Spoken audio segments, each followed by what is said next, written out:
Quelle entrée en matière, merci beaucoup Gérald. Je suis ravi d'être là, merci, bonjour à tous.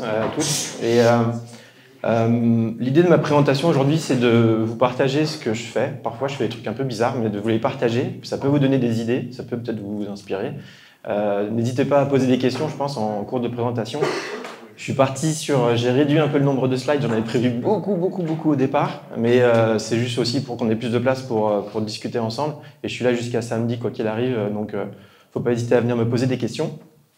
Donc l'objectif de la présentation ce matin, c'est peut-être bizarre, mais c'est libérer sa pression fiscale tout en prenant du plaisir, en se récompensant notamment. Moi, je cherche aujourd'hui vraiment à me récompenser et tous les investissements que j'ai faits, c'est que des cadeaux, c'est que des récompenses, c'est que le fruit de mon travail, c'est ce qui me fait kiffer. Et ça me permet de réduire ma fiscalité, donc double effet.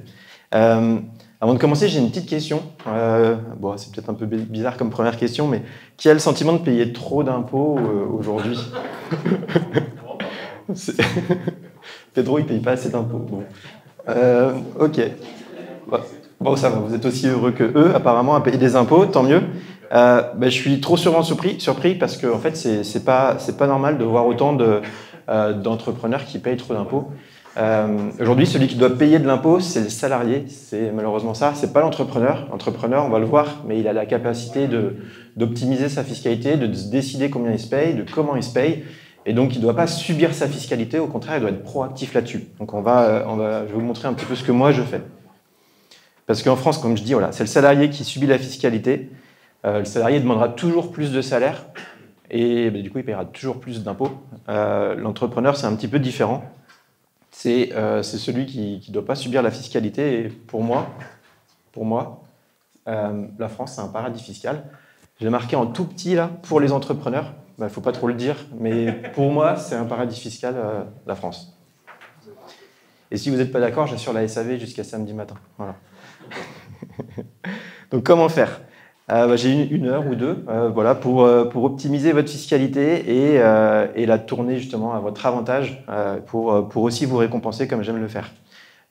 Mais attention, on ne va pas parler ici de petites choses, de quelques mini-dépenses qu'on hésite à faire passer ou pas dans votre boîte. C'est bien aussi, hein, mais en fait, j'ai envie de traiter les vrais problèmes, les vrais sujets, quoi. J'ai envie de vraiment taper du poing sur la table pour vous aider à avoir un vrai impact. Souvent, on me pose la question, est-ce que je peux faire passer ça comme dépense, tout ça? Oui, pourquoi pas, c'est bien. Mais là, j'ai envie d'aller vraiment plus loin. J'ai envie de mettre en place les choses qui vont vous aider à alléger franchement votre fiscalité, développer votre patrimoine, sécuriser vos vieux jours, préparer la transmission à vos enfants et puis alléger votre fiscalité.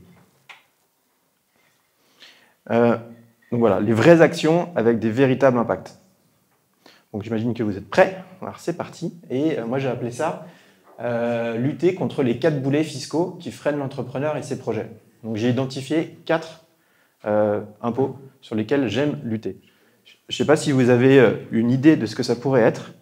Quels sont selon vous les impôts qui sont trop coûteux? Est-ce que vous avez des idées? Sachant qu'attention, la TVA n'est pas un impôt pour les entrepreneurs. À part la TVA, est-ce que vous savez ce qui coûte trop cher? Qu'est-ce que vous avez l'impression de payer en trop?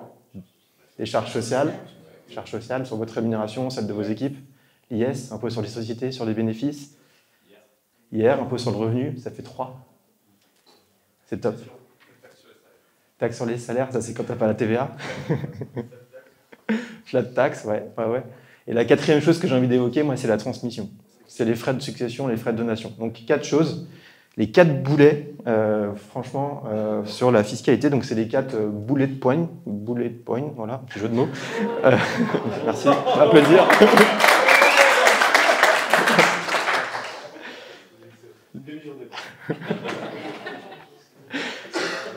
Arrêtez, je ne vais pas pouvoir repartir. Les charges sociales, c'est une première chose. L'impôt sur les revenus, tout ça, vous l'avez cité. L'impôt sur les sociétés, sur les bénéfices et les frais de donation en succession. Voilà, c'est les 4 trucs qui coûtent trop cher en France. Mais on va lutter contre tout ça. Parce qu'on est entrepreneur et qu'on a la maîtrise de notre fiscalité. C'est nous qui choisissons combien on veut payer d'impôts. Donc, tout ce qui est ici, c'est uniquement tout ce que je vous présente aujourd'hui, c'est vraiment le fruit de mon expérience, de ma pratique. Il n'y a pas de blabla et il n'y a pas de théorie fumeuse. C'est vraiment moi ce que j'ai mis en place et ce que je vous partage avec toute transparence. Si vous voulez parler chiffres, tout ça, n'hésitez pas, vraiment. Là, j'ai lancé les thématiques. Coupez-moi à un moment donné si vous voulez approfondir, on a le temps de le faire. Et je suis là pour parler de tout en toute transparence. J'ai absolument rien à cacher. Je me présente très brièvement parce que je suis content de retrouver pas mal de copains, mais je ne sais pas si tout le monde me connaît. Donc je me présente très très brièvement. Donc bon, je suis parti de zéro. J'ai commencé en 2006 en étant média buyer. J'avais 24-25 ans. J'habitais en Irlande et j'étais un des tout premiers à acheter des espaces pubs sur Facebook. Je pense que je vous ai tous battus. Eh ouais, tous battus. Ça me coûtait 1 centime de dollar le clic, ça pouvait pas être moins cher. Et le dollar, en plus, était très faible. Donc, ça me coûtait vraiment rien du tout.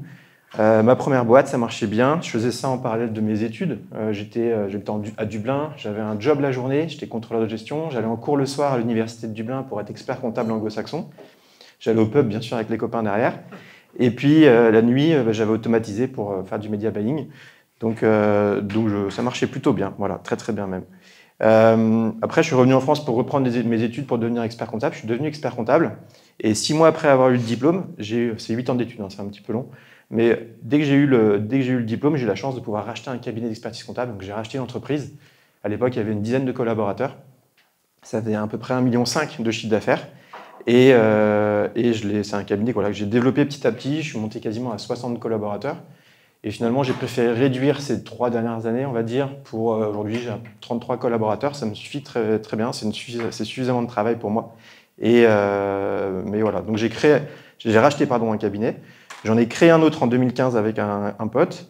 En 2016, j'ai développé fortement mon cabinet d'expertise comptable, grâce notamment à de la communication sur YouTube. J'ai ouvert plusieurs agences. J'ai commencé à investir en immobilier. Grâce à ma boîte, j'ai commencé à acheter l'immobilier. On va approfondir tous ces sujets-là. Il y a la naissance de ma fille aussi en 2016, donc c'est une très très grosse année. J'achète aussi un fonds de commerce. En plus d'avoir acheté une société, j'achète un fonds de commerce en 2016. Grosse année en 2016. Du coup, en 2017, j'ai décidé de rien faire parce qu'il fallait consolider tout ça. Hein. Après une forte croissance, je pense que c'est bien de pouvoir stabiliser cette évolution de l'activité. 2018, je lance ma chaîne YouTube. C'est surtout là que ça a vraiment appuyé. Donc, on peut se dire c'est bizarre, un expert comptable sur YouTube, qui va aller regarder des vidéos d'un expert comptable sur YouTube. En fait, je pense que dès qu'on est passionné d'un sujet, il y a forcément des gens qui peuvent aussi être passionnés ou qui peuvent être intéressés par ce qu'on partage. Donc, dans n'importe quel secteur d'activité, y compris l'expertise comptable, eh bien, on peut partager des trucs et ça marche. Ça m'a donné beaucoup, beaucoup de visibilité. On m'a remis des trophées à la Tour Eiffel. J'ai eu plusieurs actions marketing digital qui ont été récompensées. Mais ça, pour la petite histoire, là, j'ai vraiment freiné parce que c'est trop de visibilité pour moi dans un métier qui n'est pas trop scalable finalement, sauf si j'ai trouvé quelques petites opportunités pour scaler. Mais en tout cas, la chaîne YouTube, c'est un gros game changer. Bon, j'ai un peu plus de 40 000 abonnés sur cette chaîne aujourd'hui, mais je m'en occupe plus trop. En 2019, je crée un autre cabinet d'expertise comptable avec 4 associés qui s'appelle Cabinet indépendants. Et puis en 2020, à partir de 2020, je lance une école Entrepreneur Academy où j'accompagne les entrepreneurs à se développer dans leur parcours entrepreneurial, de A à Z. Donc tout ça, c'est sympa, mais on va revenir à ce qui nous intéresse. Donc, comment se libérer de la fiscalité tout en se récompensant? Donc sortir un peu de cette prison qu'on a l'impression de subir. Donc je vous propose, en fait, je vais vous parler de ma stratégie personnelle générale. Voilà, encore une fois, en espérant que ça puisse vous donner des idées. Donc, qu'est-ce que j'ai réussi à faire qui me permet... Voilà, ma stratégie qui me permet d'avoir réalisé en moins de 10 ans, finalement, l'achat de sociétés et de fonds de commerce. Voilà, c'est les sujets sur lesquels on peut vraiment partager pendant 2 jours si vous avez besoin. J'ai acheté plus de 600 mètres carrés de bureaux dans les plus beaux quartiers de Paris. Par exemple, j'ai un locataire, c'est LVMH. Voilà, c'est ce que j'ai marqué. J'ai ma fille qui a 7 ans et demi, qui est associée partout avec moi. Voilà, ça, c'est un truc qui est important pour moi aussi. Donc, si c'est des sujets qui peuvent vous intéresser, on peut en parler. Et puis, j'aime me récompenser. Alors, pour moi, acheter des bureaux, c'est une récompense. C'est un kiff. Voilà. Et puis, je me récompense aussi tous les 18 mois en investissant dans des produits un petit peu exotiques qui me poussent à développer une passion dans ces produits exotiques. Ça peut être... j'ai commencé avec l'or, les pièces d'or. J'ai fait pierres précieuses, diamants, photos de collection, montres de collection... bijoux anciens, voilà, je réfléchis sur les prochaines, voilà, notamment peut-être un petit château, on verra, un petit. Donc ça, c'est des sujets qu'on pourra évoquer pendant 2 jours ensemble si vous voulez. Et j'ai fait tout ça finalement. L'année dernière, j'ai payé 190 € d'impôt sur le revenu. Et l'année d'avant, j'avais payé 0. Malgré ça, j'ai pu développer ce patrimoine, j'ai pu me récompenser. J'ai pu transmettre à ma fille et payer que 190 € d'impôt sur le revenu. Et en termes d'impôt sur les sociétés, j'ai dû payer peut-être 10 000 € d'impôt sur les sociétés en 2023. Donc l'objectif de cette présentation, c'est de vous projeter pour la mise en place de votre propre stratégie, parce que en fait, on est tous différents. C'est pas, je vais le dire, c'est un copier-coller, ce que je vais vous proposer un copier-coller, mais en fait, on est tous différents. On va tous avoir des attentes différentes, des objectifs différents, un contexte différent aussi. Et c'est pour ça que je suis là pour en discuter, pour peut-être établir votre propre stratégie. Donc, première chose, lutter contre les charges sociales. Première chose que je vous propose de faire. Alors, première chose, c'est tout con, hein, mais moi, je vois trop de personnes qui se versent trop de salaire. C'est pas forcément utile, quoi. Moi, ce que j'aime faire, finalement, c'est adapter ma rémunération à mes propres besoins. Je me verse le salaire dont j'ai besoin. Ça sert peut-être pas à grand-chose d'aller se verser plus, ou alors si vous le faites, il faut que ça serve à quelque chose. Mais moi, ce que j'aime faire, c'est finalement notre société, c'est notre boîte aussi, c'est notre portefeuille aussi à nous. C'est pas parce que c'est pas dans notre poche personnelle que ça ne nous appartient pas complètement. Si on a un besoin de rémunération pour quelque chose d'exceptionnel à titre personnel, eh bien, on peut tout à fait aller voir le compte bancaire de la société pour se verser un complément de salaire ou des dividendes ou quoi que ce soit. Donc moi, j'essaye en tout cas, en attendant cet événement exceptionnel, qui peut-être n'interviendra jamais, eh bien, je me verse la rémunération uniquement dont j'ai besoin. Ça me permet finalement de vivre avec un salaire hyper raisonnable. Je crois que mon salaire aujourd'hui, c'est 2 500 € brut. Je crois qu'ils m'ont augmenté, mes équipes, elles m'ont augmenté sans me le dire. Mais j'ai pas besoin de plus. Et sur toutes les économies, sur tout le salaire que j'économise, finalement, dessus, j'économise des charges sociales. C'est tout con à dire, mais c'est bien de se le rappeler. Aujourd'hui, il y a beaucoup de choses qui peuvent être...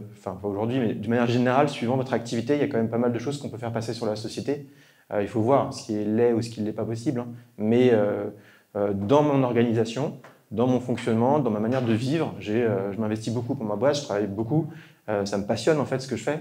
Donc je m'investis, je ne m'en rends pas compte, mais c'est... beaucoup de choses que je fais, finalement, c'est supporté directement par ma boîte. Et mon besoin, c'est mon loyer, c'est m'habiller, manger, c'est des vacances, voilà. Mais du coup, je réduis ma rémunération à ce que j'ai besoin. Donc en faisant ça, finalement, on économise directement des charges sociales. C'est la première option, très basique. La deuxième chose, c'est est-ce que vous êtes... Ouais, question, Laura. Justement, qu'est-ce que tu fais passer sur la société? On fait tous passer des choses, mais tu fais passer des choses qu'on n'imagine pas forcément. Qu'est-ce que tu fais d'un peu exotique, peut-être? Après, c'est enregistré. Ouais, moi, ça ne me dérange pas que ce soit enregistré. Moi, j'ai rien à cacher. On va essayer d'en parler de tout ça, je vais approfondir, mais c'est à ce niveau-là de la présentation, je fais passer déjà tout ce qui se rapporte, toutes les dépenses que j'engage dans l'intérêt de la société, c'est-à-dire toutes les dépenses que je n'aurais pas fait si je n'avais pas été entrepreneur. Il faut absolument qu'elles soient prises en charge par la société. Ça, il y en a qui hésitent parfois. Si cette dépense, tu ne l'aurais pas faite si tu n'avais pas été entrepreneur, il faut que ce soit pris en charge par la société directement. Ça, c'est la première chose, basique. Hein. Et ensuite, ça va s'appliquer au cas par cas. Moi, dans mon quotidien, je vais vous en parler, mais je peux vous en glisser un petit mot. La meilleure chose que j'ai fait, c'est d'acheter un bien immobilier. J'ai fait acheter un bien immobilier par une SCI qui appartient à ma holding, qui m'appartient à moi, qui appartient à ma fille, et qui a emprunté, qui a acheté ce bien immobilier. Et ce bien immobilier, il a 2 locataires. Il a ma société et il a moi, personnellement. J'y habite et j'y travaille. J'ai 15 personnes qui y travaillent. Et grâce au loyer qui est payé par ma société, eh bien, j'ai accès à un bien plus grand. Donc j'ai accès à un prix au mètre carré plus bas.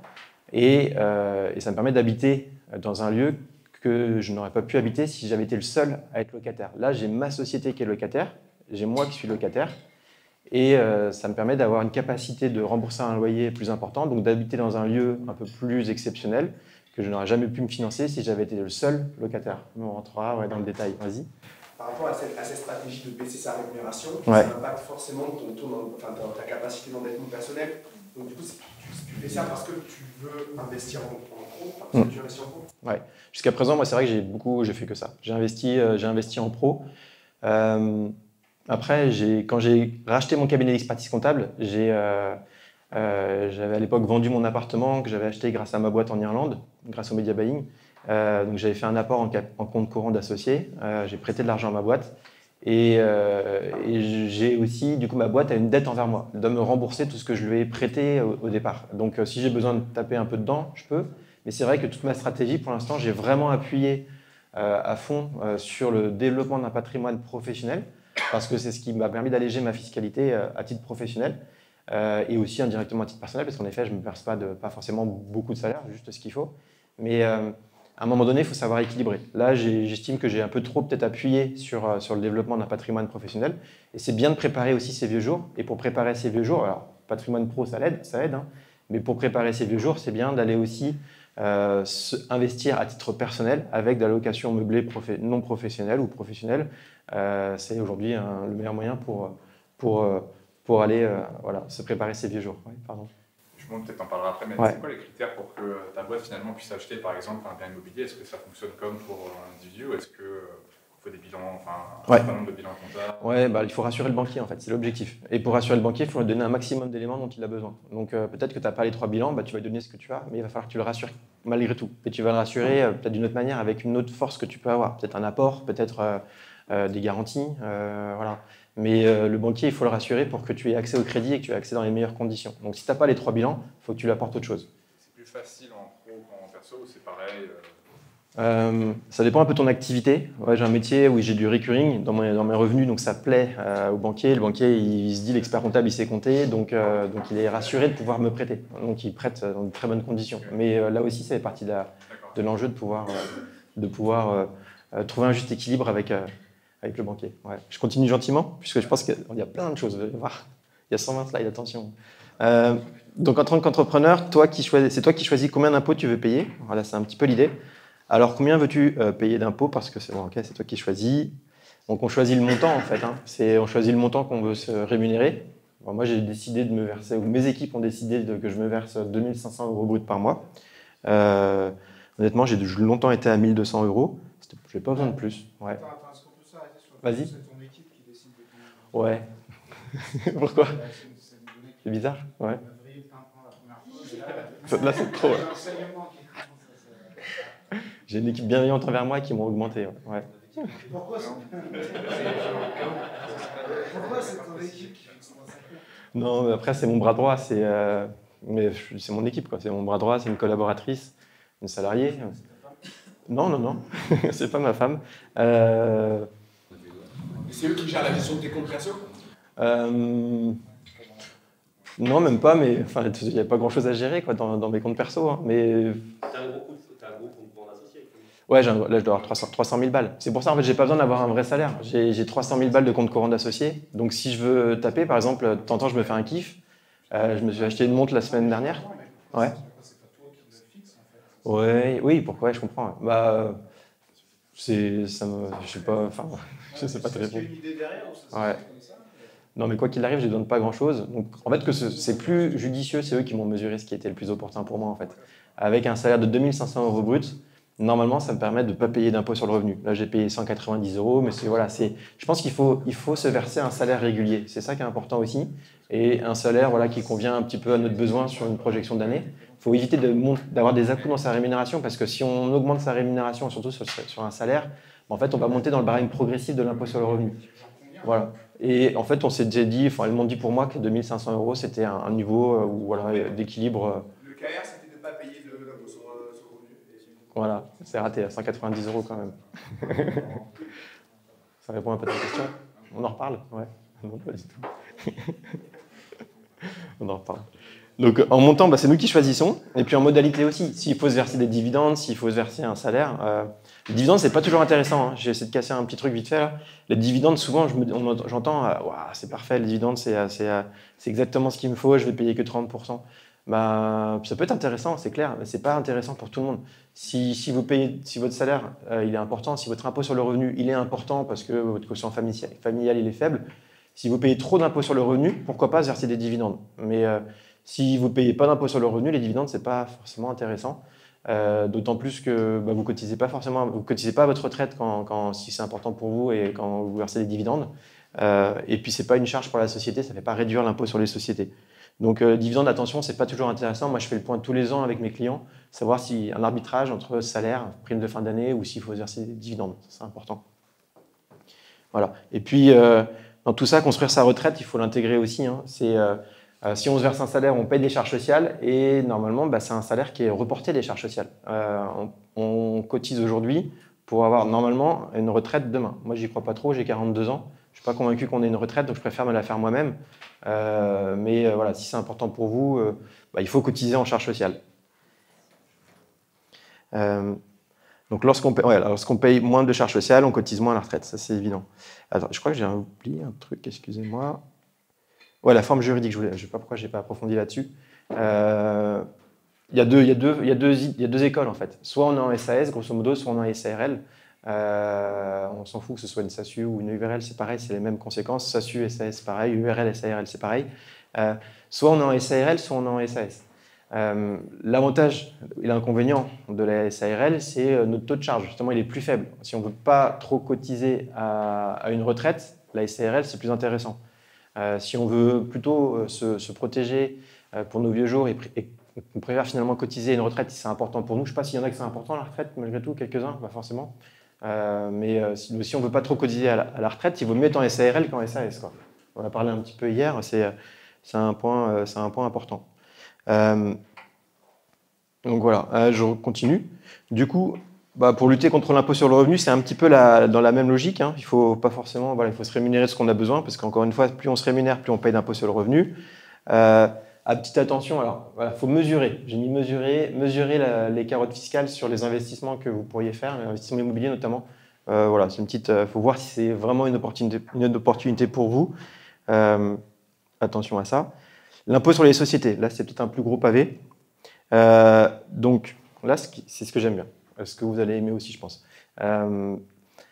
Important, c'est d'anticiper son potentiel d'entrepreneur en faisant un prévisionnel d'activité et de trésorerie. Je ne sais pas s'il y en a parmi vous qui font un prévisionnel chaque année. Vous en faites? Ouais, chaque année. Moi, j'en fais un tous les mois de prévisionnel. Je le mets à jour tous les mois pour plusieurs manières, pour plusieurs choses. Première chose, déjà, ça me permet d'y voir plus clair en l'avenir, de me rassurer, de savoir où est-ce que je vais. C'est un peu la base du prévisionnel. Voilà. Et la deuxième chose, clairement, en faisant un prévisionnel, on se rend compte du potentiel qu'on a à aller investir grâce à notre boîte et investir pour aussi alléger notre fiscalité. Pour moi, c'est important que vous puissiez faire un prévisionnel parce que moi-même, je le dis, j'ai sous-estimé trop longtemps mon potentiel à aller développer un patrimoine grâce à ma boîte. Et c'est le jour où j'ai mon propriétaire qui m'a mis dehors et qu'il fallait que je trouve un nouveau local et que j'ai fait un prévisionnel que je me suis rendu compte que j'avais cette capacité d'emprunt. C'est le jour où, pour grandir, je cherchais d'autres locaux, je me limitais dans ma tête à un certain montant. Et en fait, j'ai visité un truc qui était 2 fois plus grand, 2 fois plus cher. Je suis rentré chez moi, j'ai fait un prévisionnel, je me suis dit, mais merde, en fait, je peux le faire. Et donc, j'ai fait l'offre au prix, sans conditions suspensives, et la banque m'a suivi. Et ça a permis de me rendre compte que je sous-estimais mon potentiel. Donc, essayez d'anticiper votre potentiel entrepreneur en faisant un prévisionnel d'activité et de trésorerie. Les deux choses sont importantes. L'activité, pour voir, c'est pour votre rentabilité. Et votre trésorerie, c'est pour voir quel niveau de trésorerie vous avez à disposition pour pouvoir le réinvestir dans des projets et financer vos projets. Donc faire un prévisionnel, c'est assurer sa pérennité, la pérennité de votre boîte, parce que c'est aussi faire un crash test, voir s'il y a un événement exceptionnel qui intervient et qui peut mettre à mal votre boîte. Il faut faire un prévisionnel avec un crash test pour voir si vous pouvez, même si cet événement intervient, vous allez pouvoir passer au travers et pouvoir continuer votre activité. Mais c'est aussi de pouvoir mesurer votre potentiel d'investisseur. Et c'est ça qui est intéressant. Donc, à vous de faire un prévisionnel. Je pourrais vous filer, mais la présentation, je pense que je pourrais la partager aussi. J'ai un petit modèle de prévisionnel ici. Si vous n'en faites pas, vous pouvez le récupérer, mais je partagerai aussi la présentation à Gérald. Donc, faisons un cas pratique. J'ai envie de vous amuser un petit peu, faire un jeu. On va faire un petit jeu en jeu. Voilà. Moi, ça m'amuse de le faire, en fait. Je vous propose qu'on puisse essayer de tester et révéler votre potentiel. Ça vous dit? Allez. Donc aujourd'hui, alors je ne sais pas s'il y en a qui payent un loyer aujourd'hui. Vous avez un loyer? Ouais, quelques-uns. Okay. Et Donc on va essayer, même si vous ne payez pas de loyer, on va pouvoir essayer d'estimer le potentiel que vous avez à aller justement développer le patrimoine grâce à votre boîte. Donc je veux que vous puissiez, si vous avez un loyer, c'est facile, vous avez le montant en tête de ce que vous payez tous les mois. Et si vous n'avez pas de loyer, ou même si vous avez un loyer, votre boîte, si elle fait du bénéfice, en fait, vous avez dans ce bénéfice la capacité, plutôt que de payer de l'impôt sur les bénéfices, d'aller finalement faire supporter un loyer à votre boîte. Donc même si vous bossez seul, même si vous n'avez pas d'équipe, ou vos équipes elles sont en remote, finalement, vous pouvez faire supporter un loyer à votre boîte. Donc, premier exercice, ce serait d'estimer le montant de loyer que votre boîte pourrait payer. Par exemple, si votre boîte, aujourd'hui, elle fait 10 000 € de bénéfices par mois, que vous avez un loyer et que vous payez peut-être déjà 2 000 € de loyer tous les mois, et malgré ces 2 000 € de loyer payés, vous avez toujours 10 000 € de bénéfices, vous pouvez estimer que votre potentiel, c'est déjà les 2 000 € de loyer que vous payez déjà, plus peut-être un petit complément, parce que vous avez cette marge de 10 000 € de bénéfices. Donc vous pouvez éventuellement aller un peu plus loin sur le montant de loyer à payer. Donc si on se dit par exemple que vous avez une capacité de faire supporter à votre boîte 3 000 € de bénéfices, de loyer par mois. Si je fais un petit calcul comme ça à la volée, avec un emprunt sur 15 ans, 3 000 €, c'est peut-être pas grand-chose, hein. Vous pouvez faire beaucoup plus. 3 000 €, on va le mettre sur 15 ans, grosso modo. Avec les taux actuels, vous avez déjà une capacité d'emprunt à 450 000 €. 450 000 €, capacité d'emprunt grâce à votre boîte qui supportera un coût de loyer de 3 000 €. Ça veut dire que ça, c'est potentiellement, c'est un patrimoine que vous créez grâce à votre boîte. C'est une diversification que vous faites de votre patrimoine parce que vous avez la valeur de votre boîte, mais vous allez aussi avoir la valeur de cet actif immobilier. Donc vous diversifiez vos actifs. Ça vous permet aussi de vous sécuriser parce que vous n'avez pas tous les œufs dans le même panier. Ça vous permet aussi peut-être de vous récompenser. Moi, c'est une récompense quand j'investis dans un bien immobilier. Et ça va vous permettre aussi de préparer aussi cette succession, la transmission de votre patrimoine à vos enfants. Je ne sais pas s'il y en a qui ont des enfants. Moi, ma fille, à chaque fois, je l'intègre. Parce qu'en fait, on part aussi, quand on fait un achat immobilier, on part aussi d'une feuille blanche. On peut créer une boîte pour acheter ce bien immobilier, mettre l'actionnariat qu'on veut. Et comme on met l'actionnariat qu'on veut, c'est le meilleur moment peut-être pour déjà préparer la transmission. Si maintenant on fait le même exercice, tu as une question ? Ouais. Quand une boîte paye un loyer, ça lui fait une charge. Ouais. Ça réduit son résultat. Exactement. Pas sur un crédit, du coup. C'est que des... Exactement. Ouais. Alors quand on... Exactement. On est plusieurs à maîtriser l'immobilier, mais l'idée, c'est... en effet, moi j'aime bien, j'aime pas justement payer d'impôts sur... J'aime pas avoir du bénéfice. Ça me saoule d'avoir du bénéfice sur ma société. Donc quand j'ai des bénéfices et que je me rends compte que je vais en avoir parce que j'ai fait un prévisionnel, eh bien, je vais essayer d'anticiper pour aller chercher un bien immobilier que je vais louer à ma boîte, qui va supporter un loyer. C'est aussi parce qu'elle en a besoin quand même, dans le fond. Mais peut-être que je vais lui trouver un bien qui est plus grand que ce qu'elle a besoin. Quoi qu'il arrive, elle est capable de rembourser un crédit. Mais en effet, pour la boîte d'exploitation, votre boîte, elle va supporter un loyer, ça va écraser le bénéfice, ça va réduire l'impôt sur les bénéfices. On va économiser 15% ou 25% dessus d'impôt sur les bénéfices. Et ce local qui va encaisser le loyer, ça va être une autre société qu'on va créer. Moi, j'ai beaucoup fait de SCI soumises à l'impôt sur les sociétés. Il y a des avantages et inconvénients, on pourra en reparler pendant ces 2 jours. Mais ça permet, la SCI soumise à l'impôt sur les sociétés, ça permet elle va encaisser le loyer, de 3 000 balles tous les mois, dans l'exemple, mais aussi parce qu'elle est soumise à l'impôt sur les sociétés, on va pouvoir lui faire supporter beaucoup de charges à cette société. Bon, il y a tous les frais d'acquisition, les frais de notaire, les travaux éventuellement, mais on va aussi surtout pouvoir amortir le bien immobilier lui-même. Donc créer une charge qui n'est pas un mouvement de trésorerie. Tous les ans, pendant 30 ans, 50 ans, on va pouvoir rajouter de la charge, créer de la charge supplémentaire dans la SCI et qui peut, surtout au début, parce qu'il va falloir aussi qu'elle assume tous les frais d'acquisition, qui va la rendre déficitaire au moins pendant quelques années. Comme sur un LMNP, ça peut durer 5 ans, ça peut durer 10 ans, ça dépend du projet, ça dépend du rendement de votre projet. Donc d'un côté, immédiatement, quand on fait l'investissement, on écrase le bénéfice dans la société d'exploitation parce qu'on lui fait payer un loyer supplémentaire.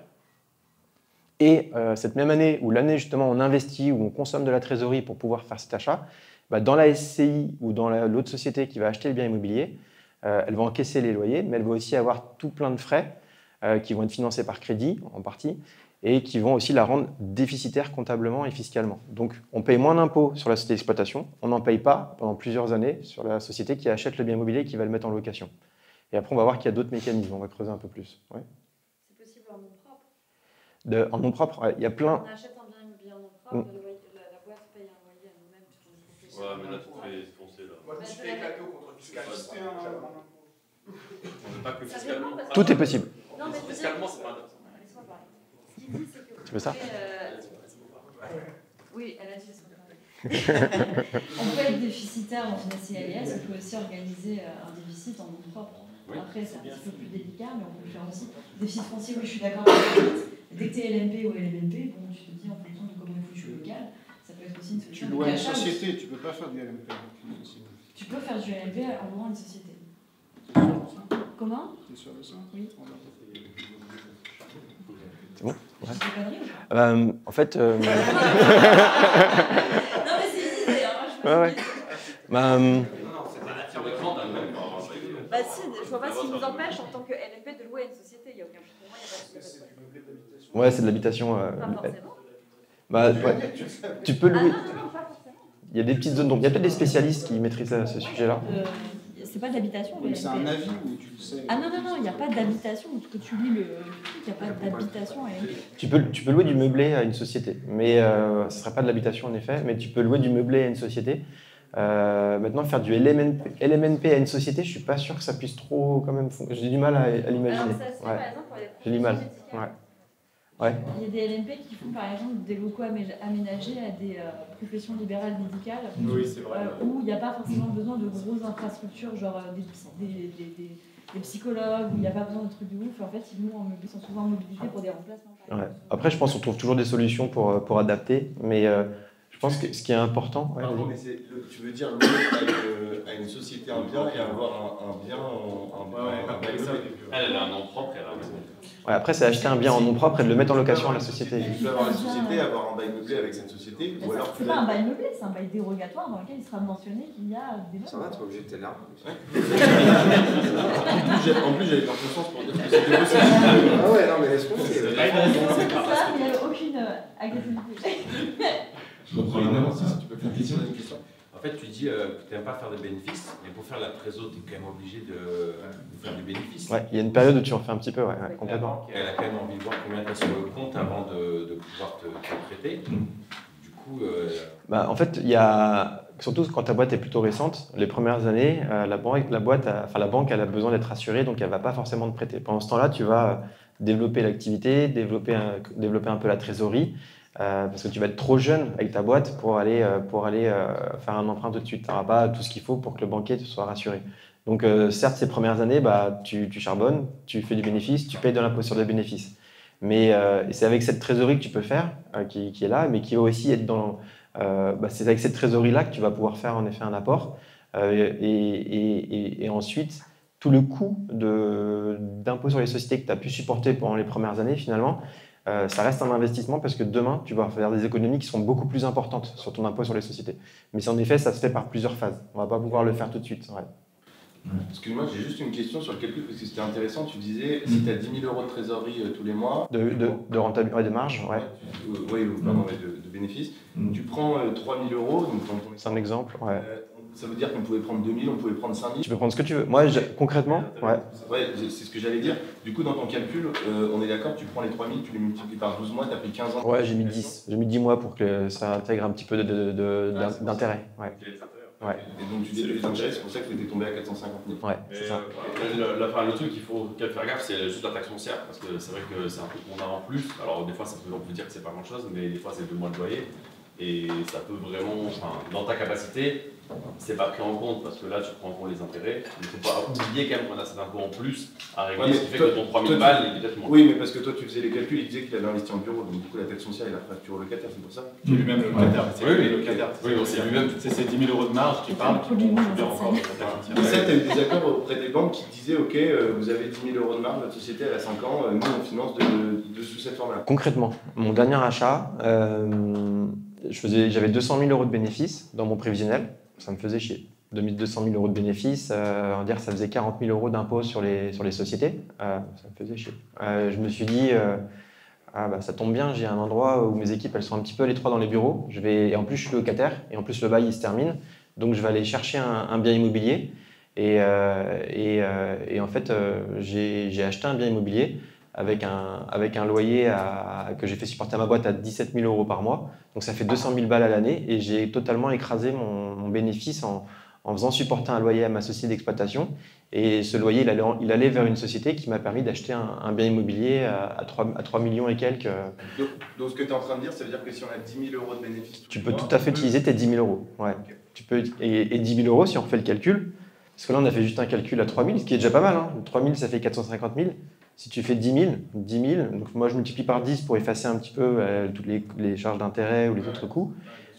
Tu fais sur 15 ans parce que les crédits commerciaux, c'est plutôt sur 15 ans, même si on peut les avoir à 20 ans, ça te fait 1,5 million. Parce que si tu es en SCI et que tu fais du résidentiel, tu peux aller chercher du 20 ou 25. Là, c'est parce que tu as fait du... Ouais.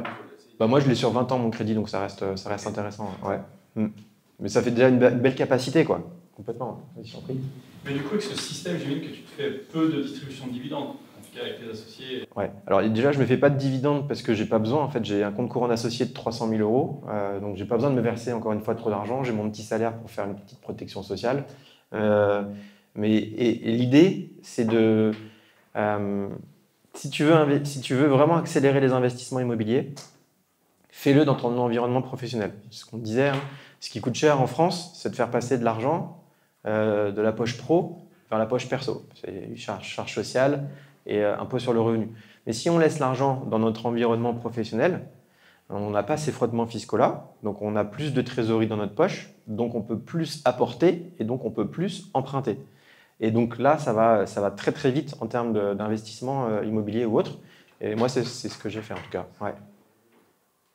Juste pour préciser, aujourd'hui dans le fonctionnement, on peut aussi très bien se dire, voilà, j'ai la capacité financière avec mes 3 000 euros pour aller acheter un bien à 450 000. C'est ce qu'on va défendre vis-à-vis de la banque. Donc on peut aujourd'hui avoir un bail provisoire, enfin, en tout cas une promesse de bail qui soit montrée au banquier comme une preuve de notre capacité nous à rembourser, mais après rien ne nous empêche de le louer à quelqu'un d'autre. C'est ça. Ce qui permet aujourd'hui de facilement faire financer le projet avec une promesse de bail en disant je le loue à moi-même, vous inquiétez pas, ça va être simple. Et après au final tu le loues à quelqu'un d'autre. Vous êtes en train de me tuer tous mes slides parce que... non mais toutes vos questions là, ça vous me tuez tous mes slides. Trop bien. T'avais une question ? Ouais, moi sur justement cette réduction d'IS là, c'est possible que si justement tu te loues le bien à ton autre société en fait. Ouais, tu te loues à la boîte qui a trop d'impôts, quoi, par exemple. S'il n'a pas besoin de bureau, tu peux pas le faire du coup. Après, c'est une histoire que tu racontes à la banque. Ouais, en fait, l'idée, déjà, c'est d'avoir le crédit. Pour avoir le crédit, il faut raconter une histoire à la banque, il faut les rassurer. Tu peux dire à la banque, j'ai besoin d'embaucher. Mais après, tu n'embauches pas. Et après, tu n'utilises même pas le local. Après, tu le mets en location à quelqu'un d'autre. Tu te trouves un locataire. Mais c'est déjà d'avoir le crédit pour te permettre d'aller faire ces investissements immobiliers. Donc, en faisant une intégration fiscale entre ta SCI et ta société commerciale, que là, tu arrives à diminuer ton... Vous voulez tuer tous mes slides, là. C'est que t'as les bons slides. Ça va, je suis dedans. Ouais. Il y a 200 slides, il m'a dit. J'ai réduit. T'as une question ? Ouais. Tu parlais du fait que ta société qui achète le bien et puis c'est déficitaire. Dans quel sens est-ce que tu entendais ça ? En fait, quand tu achètes un bien immobilier dans ton environnement professionnel, c'est-à-dire ça sera via une société du coup, qu'importe qu'elle existe déjà ou que tu la crées, ça peut être une SCI, ça peut être une SARL, ça peut être une SAS. Quand c'est une société comme ça qui est soumise à l'impôt sur les sociétés, en fait, tu peux lui faire passer beaucoup de charges sur cette société, contrairement à une société qui est soumise à l'impôt sur le revenu.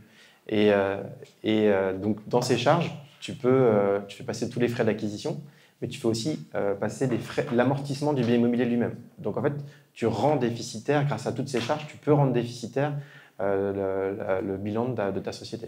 Donc, tu fais l'emprunt, et ensuite, par rapport à toi, au loyer que tu collectes, et par rapport aux charges que cette société elle encourt, entre guillemets, c'est déficitaire dans ce sens-là. Ouais, t'encaisses un loyer, tu rembourses un crédit. Attention, le crédit, il n'y a que les intérêts d'emprunt et l'assurance qui sont vraiment une charge. Le remboursement du capital, ce n'est pas une charge.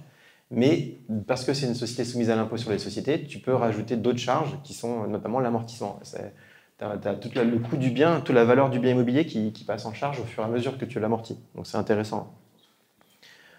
Voilà, donc vous avez un potentiel en fait qui est sous-estimé de pouvoir utiliser le bénéfice que vous avez dans votre boîte et lui faire supporter, plutôt que de payer de faire un bénéfice et de payer de l'impôt sur les bénéfices dessus, faites-lui supporter un loyer, au moins au début. Après, vous pouvez le mettre en location à quelqu'un d'autre, mais faites supporter un loyer à votre boîte, le temps de trouver un autre locataire peut-être.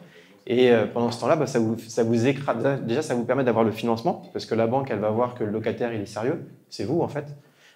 Et puis, donc après, pendant que vous le louez à votre société, eh bien, ça vous permet d'écraser le bénéfice de votre propre société d'exploitation. Et donc, vous aussi, de vous enrichir, parce que vous faites un patrimoine au fur et à mesure que vous remboursez le crédit. Et donc, voilà, ça, c'est un truc qui me plaît, quoi. Ouais. Petit retour d'expérience pour faire sourire. Ouais. Moi, je l'avais fait à titre personnel. Je louais à la boîte et je louais un peu cher. Et ça n'a pas été apprécié par l'administration fiscale. Donc, il faut être raisonnable au niveau du loyer. Ouais, il faut faire un prix qui corresponde à un prix du marché. Mais c'est super intéressant aussi de pouvoir acheter à titre perso et de mettre en location la société. Parce que c'est parce qu'on a aussi un apport à titre perso. Pour pouvoir faire cet achat à titre perso, on a un apport à titre perso. Mais derrière, ça veut dire que cette acquisition que vous détenez à titre personnel, c'est directement ce qui va vous permettre de vous protéger pour vos vieux jours, de vous faire un complément de revenu pour votre retraite.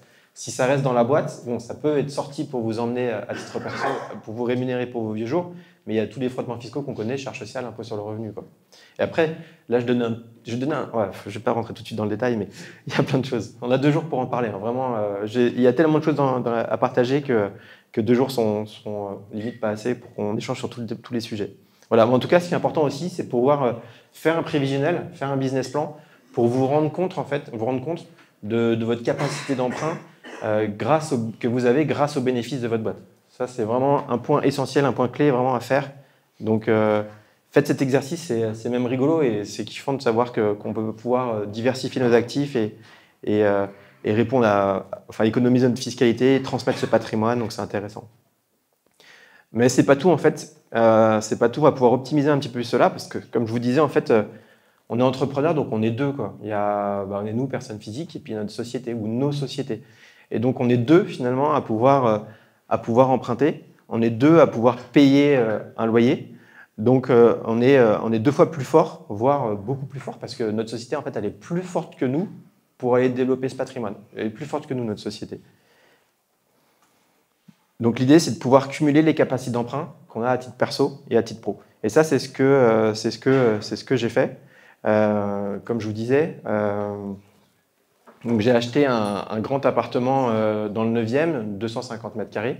Et j'ai une partie habitation, je l'ai fait acheter par une SCI qui appartient à ma holding et à moi. Et il y a une partie donc habitation, j'habite dans 70 mètres carrés. Et le reste, les 180 mètres carrés qui restent, c'est ma société qui l'occupe. Donc j'ai une quinzaine de personnes.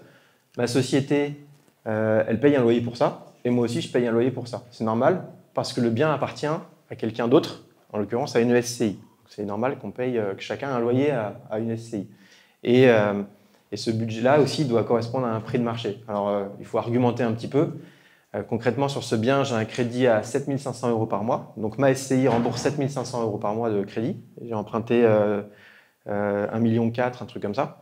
Ma société, pour l'espace qu'elle utilise, aujourd'hui, au prix du marché, elle paye 8 500 € par mois, ce qui est déjà au-delà du crédit, finalement. Et moi, symboliquement, par rapport à ce que j'utilise, alors j'estime que mon espace il est un peu moins prestigieux que la partie utilisée par ma boîte, donc le prix au mètre carré est moins élevé. J'ai un loyer, je pense, qui doit être à 1 200 ou 1 400 € par mois pour mes 70 mètres carrés. Et ça me permet en fait d'habiter dans ce lieu grâce à ma boîte qui paye, elle, un loyer relativement important. Et donc, moi, j'utilise un peu tout l'espace aussi. Hein. Si aujourd'hui vous travaillez seul, vous pouvez imaginer que vous travaillez seul. Enfin, c'est peut-être votre cas. En tout cas, vous n'avez pas d'équipe avec vous. Vous pouvez tout à fait acheter un grand espace, réserver une partie ou en tout cas faire montrer qu'il y a une partie qui est réservée à votre activité professionnelle et une partie qui est réservée à votre habitation. Et donc faire supporter un loyer à votre société pour la partie professionnelle. Et vous, à titre perso, vous payez une partie de loyer pour votre habitation. Donc du coup, la partie pro, c'est aussi un espace dans lequel vous pouvez profiter finalement pour travailler, mais aussi pour imaginer autre chose. Hein. Et ça se fait parce que notre société qui nous permet aussi d'aller emprunter et d'aller financer ce type de projet. Maintenant, si je rentre un peu plus dans le détail là-dedans, je crois que j'en parle plus tard, le petit game changer là-dessus, en fait, j'ai acheté un appartement d'habitation, donc avec une destination habitation. Là, je rentre un peu plus dans le technique. Moi, ce que j'aime faire, c'est acheter des biens mixtes dans lesquels il y a une destination qui est habitation et une destination qui est bureau. C'est un point qui est important, et notamment dans les grandes villes, parce que les grandes villes, elles protègent les habitants, elles ne veulent pas qu'il y ait des habitants qui quittent les villes. Donc, ce qui est important pour les villes, pour ces villes-là, c'est que les habitants restent. Et donc, elles détestent exactement ce que j'ai fait, c'est-à-dire j'ai acheté un appartement d'habitation. En l'occurrence, c'est 250 mètres carrés au premier étage. Quand on a un budget, c'était 1,4 million, c'était pas cher, hein, mais quand on a un budget d'1,4 million, on n'a pas envie d'habiter au premier étage parce que c'est moins lumineux, parce que c'est peut-être plus bruyant. Et donc, il n'y a personne qui voulait acheter cet appartement-là pour de l'habitation. Moi, ce que j'ai fait, c'est que je l'ai transformé en bureau. J'ai changé la destination et du coup, j'ai aussi revalorisé le bien parce que c'est une zone où justement, il n'y a pas beaucoup de... Il y a pas assez de... Enfin, il y a une forte demande pour des bureaux. Et donc, j'ai changé la destination du bien en passant un accord avec la ville de Paris.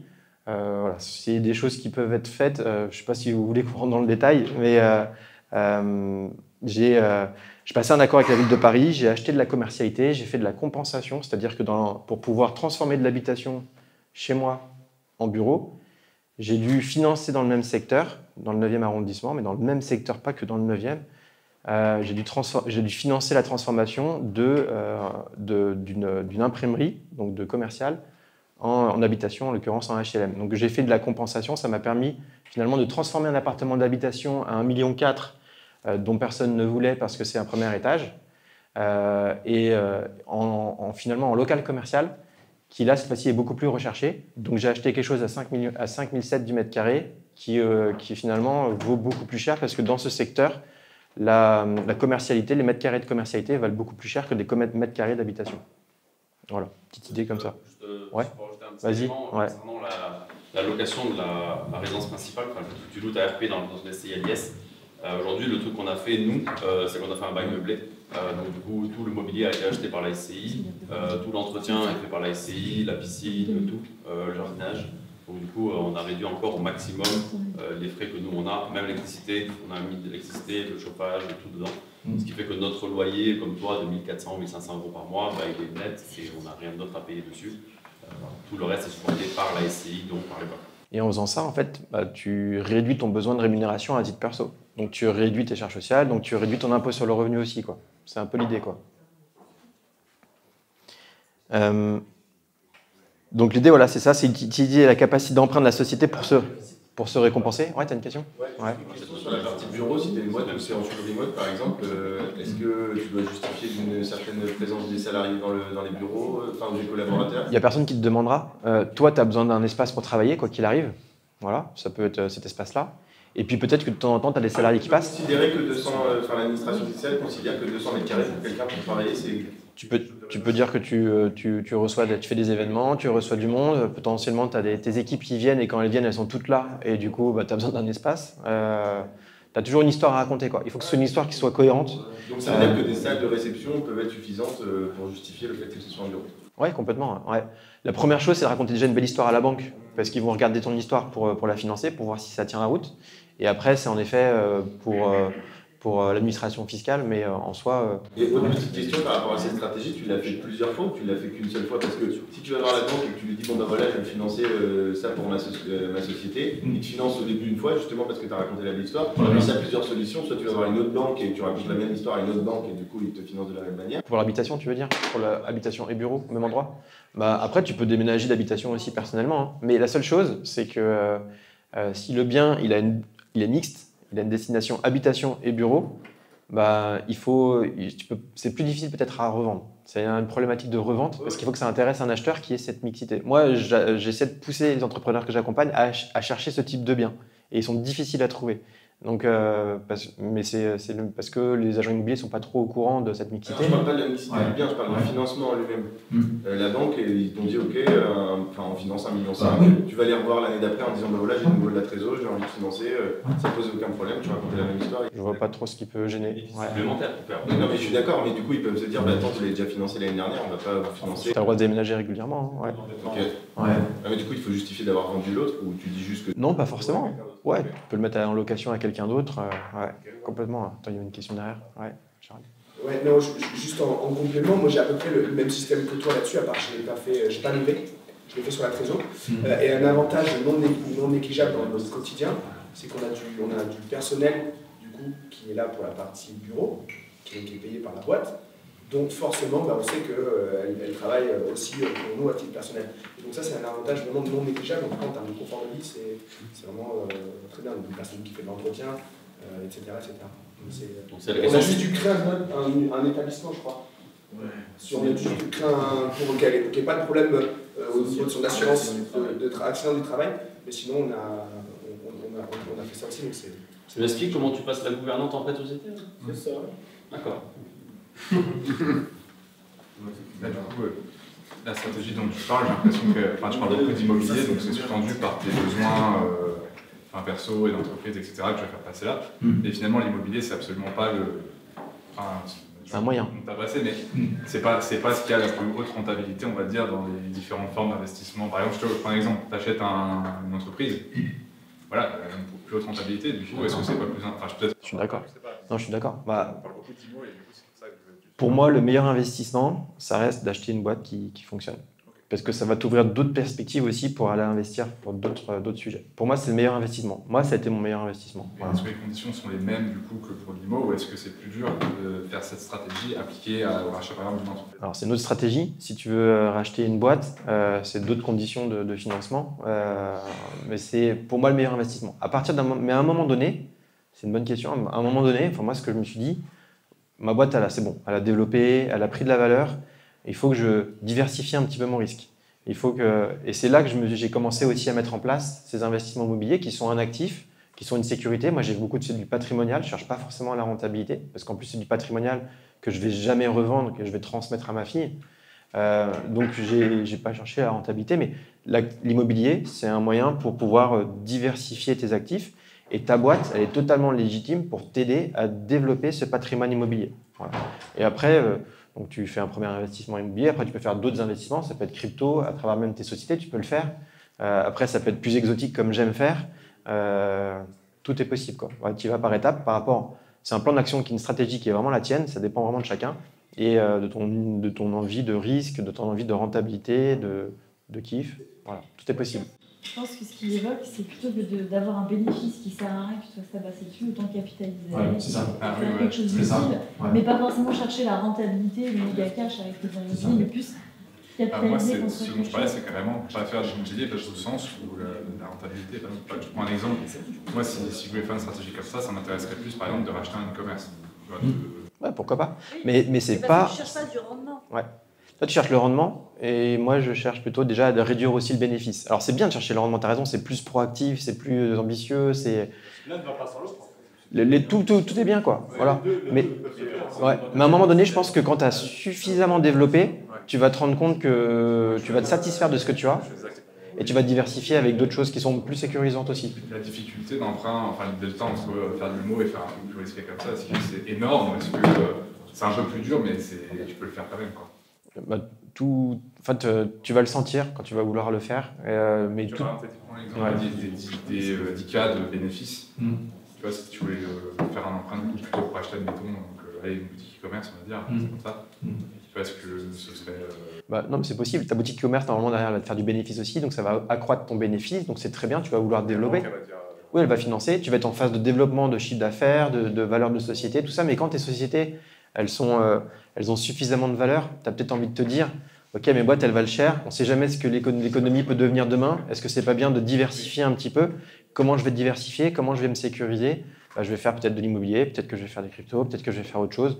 Tout est possible, quoi. Voilà. C'est à un moment donné, tu te dis, j'ai envie de diversifier, et l'immobilier, c'est une chose. Et en plus de pouvoir diversifier, l'immobilier va te permettre d'aller réduire ta fiscalité réduire la fiscalité sur ta société, préparer la transmission de ce patrimoine, compléter tes revenus plus tard, sécuriser ton avenir et celui de tes proches finalement aussi, quoi. Donc, je crois juste que la question sous-jacente de Samy, c'était de dire est-ce que le calcul que tu as fait tout à l'heure, où on multiplie par 10 et par 10, c'est pas pareil. appliqué à une entreprise, c'était ça la question? Non, parce que déjà la durée d'emprunt elle est différente. Quand tu veux acheter une boîte, merci. Quand tu veux acheter une boîte, c'est plutôt sur 7 ans le crédit. Parfois elle finance sur 10, mais déjà c'est plutôt sur 7 ans, quoi. Elle gagne de l'oseille, la boîte que tu achètes, donc elle a aussi, c'est ça.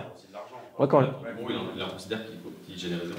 Quand j'ai racheté ma boîte, donc je faisais 1,5 million de chiffre d'affaires, j'ai vu que le dirigeant se versait 15 000 bruts par mois. Dessus, il payait des charges patronales. Et à la fin de tout ça, il restait un bénéfice de 50 000. Donc moi, je suis allé voir la banque avec ces comptes-là. Je leur ai dit, regardez, le dirigeant, il va partir. Donc je fais une économie de 15 000 bruts de salaire et de ses charges patronales. Il me reste 50 000 euros de bénéfices. Ça veut dire que j'ai ça comme capacité, je vais faire ça comme bénéfice. Ça veut dire que je suis en mesure d'aller rembourser le crédit de 12 500 euros que vous allez me faire souscrire pendant 7 ans. Et du coup, le crédit, tu l'obtiens comme ça. Sur ça, tu fais un apport ou est-ce que Ouais, j'ai fait un apport. J'ai fait un apport. Mais je pense que j'étais trop gentil. J'ai fait un trop gros apport. Ouais. Le racheter une boîte, j'ai l'impression, c'est vraiment le plus gros domino là. Moi, je suis en train de me rendre compte maintenant, pourtant Pedro, il m'en parle depuis 5 piges, mais j'ai vraiment l'impression que c'est vraiment le gros domino qui peut permettre de t'enrichir. Question, quand tu cherches un financement pour acheter une boîte, il faut évidemment avoir un profil correct, mais ce qu'on finance, c'est pas l'entrepreneur, c'est pas le repreneur, c'est l'entreprise avec ses capacités en dessous, c'est ça? Ouais. Ils vont regarder un petit peu les deux, mais c'est vrai que le banquier, il va regarder d'abord les chiffres. Tu sais, si c'est un montant qui est important, ça va pas être traité dans l'agence que tu vas aller voir, ça va être traité au-dessus par des gens qui te connaissent pas du tout. Donc qu'importe ton profil, ton parcours, tout ça, ils vont pas trop regarder, ils vont plus avoir des cases à remplir et s'assurer qu'ils prennent pas trop de risques. Donc ils vont surtout voir le projet d'entreprise que tu veux racheter, sa rentabilité. Et le besoin de financement que tu vas avoir pour acheter cette boîte. Mais c'est vrai que c'est le gros domino qui fait vraiment la différence. Moi, c'est mon meilleur investissement, clairement. Si je ne serais pas là au micro, si je n'avais pas racheté ma boîte. En fait, en achetant une boîte, tu gagnes peut-être 10 ans, peut-être 20 ans, peut-être 30 ans, parce que d'un coup, comme ça, tu as une clientèle, tu as du chiffre d'affaires, tu as une rentabilité, tu as un système qui est mis en place, et peut-être jamais dans ta vie, tu aurais réussi à atteindre ce niveau-là si tu es parti de zéro. Je vois les experts comptables aujourd'hui qui se lancent, quand même c'est dur, hein. Ils galèrent, hein. Il y en a beaucoup qui galèrent. Il leur faut 2 ans pour commencer à se rémunérer, heureusement qu'il y a le chômage pendant ce temps-là, quoi. Enfin, je ne sais pas ce que tu en penses, David, mais c'est pas évident. Et moi, j'ai eu la chance de racheter ce cabinet, tout de suite, c'est facile. Je trouve que j'ai triché, quoi. C'est trop facile. Mais du coup, c'est un très très bon investissement d'aller racheter une boîte. Et après, ça t'ouvre d'autres perspectives. Ça t'ouvre un réseau, on n'imagine pas tout ce que ça apporte d'aller acheter une boîte, finalement. C'est le meilleur investissement à faire aujourd'hui, pour moi. Voilà. Tu l'as rentabilisé en combien de temps, ta boîte? Tu la payes en 7 ans. Et dans mon cas,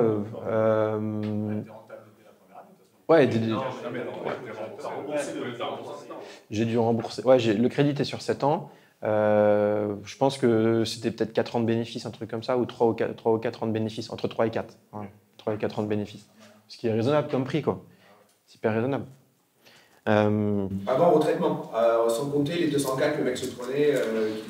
Je pense que c'est après avoir retiré les 200K. Donc tu retires le 200K, ça te fait 200K de bénéf et j'ai payé 1 250 000 la boîte. Donc voilà, plus les 50K de bénéfices qu'il y avait. Ouais, x4 ou 5 peut-être. Chez les comptables sur ce type d'industrie, les coefficients vont être supérieurs parce qu'il y a une sécurité qui est importante. Ouais. Donc c'est normal que tu vas être sur des 5. En fait, c'est ça. Dès qu'il y a des activités avec un revenu récurrent, si on parle d'immobilier, dans la location, l'achat d'une clientèle de revenus locatifs, ça vaut extrêmement cher. C'est 2,5 fois le chiffre d'affaires annuel. Parce que tu as un récurrent et parce que le propriétaire, il va pas changer ou très peu changer d'agence immobilière avec laquelle il confie son bien immobilier à mettre en location. Voilà. Donc, et si l'activité elle est moins récurrente, potentiellement ça lui donne moins de valeur. Ça va aussi moins rassurer le banquier pour aller obtenir des financements. Donc on va essayer de trouver d'autres moyens pour le rassurer. Voilà, en tout cas. Ouais. C'est bon? Intéressant. Donc voilà, ça je vous en ai parlé. Voilà. Moi ce que j'ai fait, brièvement, on va parler un peu holding. Je pense que c'est un sujet qui vous intéresse. Donc moi à la base, je venais d'être diplômé. J'avais cette opportunité de racheter mon cabinet d'expertise comptable qui s'appelle FICO. Et c'est pas moi qui ai emprunté directement. Si c'était moi qui devais acheter directement la société et donc emprunter, c'était 12 500 € de crédit tous les mois pendant 7 ans. Ça veut dire qu'il fallait que je me verse un salaire. Après, c'est marrant, je me vois partout, là, il y a des reflets. Enfin, il fallait que je me verse un salaire qui, après impôt sur le revenu, après charge sociale, alors célibataire sans enfant à l'époque, soit au moins égal à 12 500 € par mois. Donc en fait, ma boîte, elle ne pouvait pas le faire. Elle ne pouvait pas me verser le salaire suffisant, malgré sa marge, malgré le bénéfice qu'elle génère, elle ne pouvait pas me verser le salaire suffisant pour qu'après tout ça, il me reste 12 500 € par mois et rembourser le crédit. Donc ce n'est pas moi qui ai emprunté, ce n'est pas moi qui ai acheté, c'est une holding, c'est une société intermédiaire que je détiens à 100%. Alors moi, je manque d'inspiration. Hein. La holding de FICO, elle s'appelle FIC Holding. Donc c'est ma holding qui emprunte. Moi, je suis salarié et associé à 100%, plus maintenant parce qu'il y a ma fille, mais de ma holding. C'est elle qui emprunte et donc c'est elle qui rembourse. Pour pouvoir rembourser, faut qu'elle puisse recevoir un peu de cash tous les mois. Parce qu'elle peut recevoir les dividendes une fois par an, mais c'est qu'une fois par an. Et le crédit, c'est pas qu'une fois par an, c'est tous les mois qu'il faut pouvoir le reverser. Donc il faut que celle-ci puisse facturer une prestation à une autre boîte, en l'occurrence à mon cabinet d'expertise comptable. Donc moi, je suis salarié d'une société qui donne une prestation à une autre. Et c'est normal du coup que mon employeur, FIC Holding, facture une prestation à ma société. Donc ça lui permet de facturer tous les mois et de remonter là-haut de la trésorerie. C'est une prestation de management fees, entre autres, qui permet du coup à ma holding de récupérer tous les mois les fonds nécessaires pour déjà me payer aussi mon salaire mirobolant et puis de pouvoir rembourser le crédit dans ma holding. Donc, par contre, ce montant, c'est comme un loyer tout à l'heure que tu disais, Gérald, il faut que ce soit un prix de marché. Il faut estimer quel est le prix de marché pour que moi, salarié de cette société, combien ça vaut de faire intervenir quelqu'un qui a mon profil dans une autre société. Combien ça vaut? C'est de la présidence ou c'est de management fees que tu fais? En fait, il y a deux choses. Ouais. Il y a deux choses. C'est assez touchy, ce sujet-là. L'administration fiscale, elle peut très facilement retoquer, donc il faut bien préciser les choses. Mais en effet, il y a ces deux éléments-là qu'il faut intégrer pour valoriser le montant de facturation mensuelle. Et donc moi, ce montant, je l'ai estimé avec un prix de marché. Et le prix de marché, c'était facile pour moi, parce que c'était le salaire de l'ancien dirigeant. L'ancien dirigeant, il avait des 17 000 de salaire brut, plus ses charges patronales. Grosso modo, on va dire 25 000.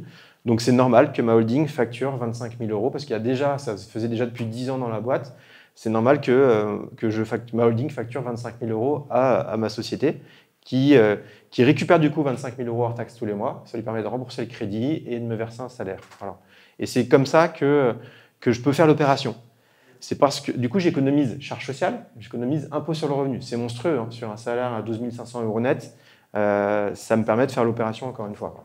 Petite précision, tu peux, même avec la banque, tu peux leur demander justement dans un LBO comme ça, tu peux demander de rembourser qu'une seule fois par an le prêt. Et ça se fait très bien. Et tu peux même demander des différés comme en immobilier jusqu'à 2 ans. Donc 2 ans différés plus 1 an tous les ans, ça peut faire des bonnes pirouettes. Trop bien. Merci Pedro. Mention de trésorerie, tout ça.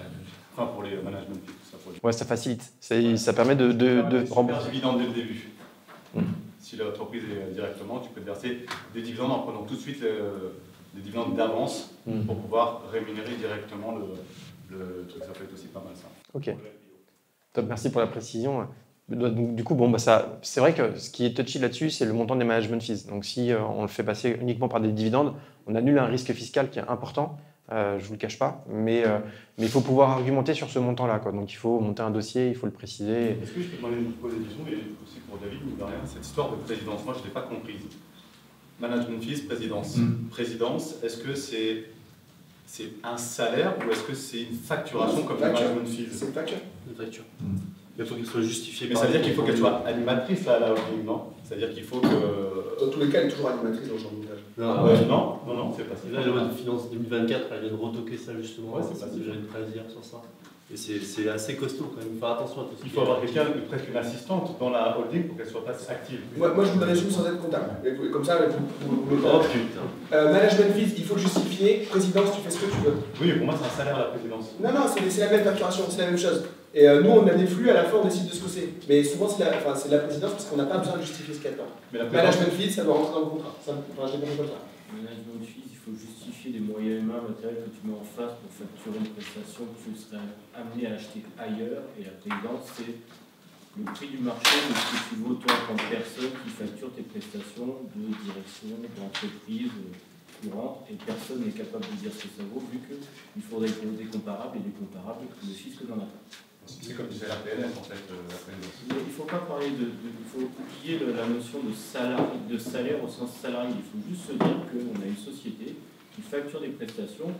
Dans un cas, il faut de la justification matérielle de pourquoi est-ce que tu as facturé ça. Et dans un autre cas, c'est je facture une prestation de moi. Et pourquoi est-ce que Bezos, je lui me facture 10 000 € de l'heure et pourquoi moi je facture 100 € de l'heure? Alors, je peux t'expliquer. Et pour donner un exemple, quand nous on a dû justifier les management fees, il a fallu que je fasse des rapports de gestion de campagne publicitaire. Ça, je te parle des la notion d'animatrice. Yannick, c'est celui-là.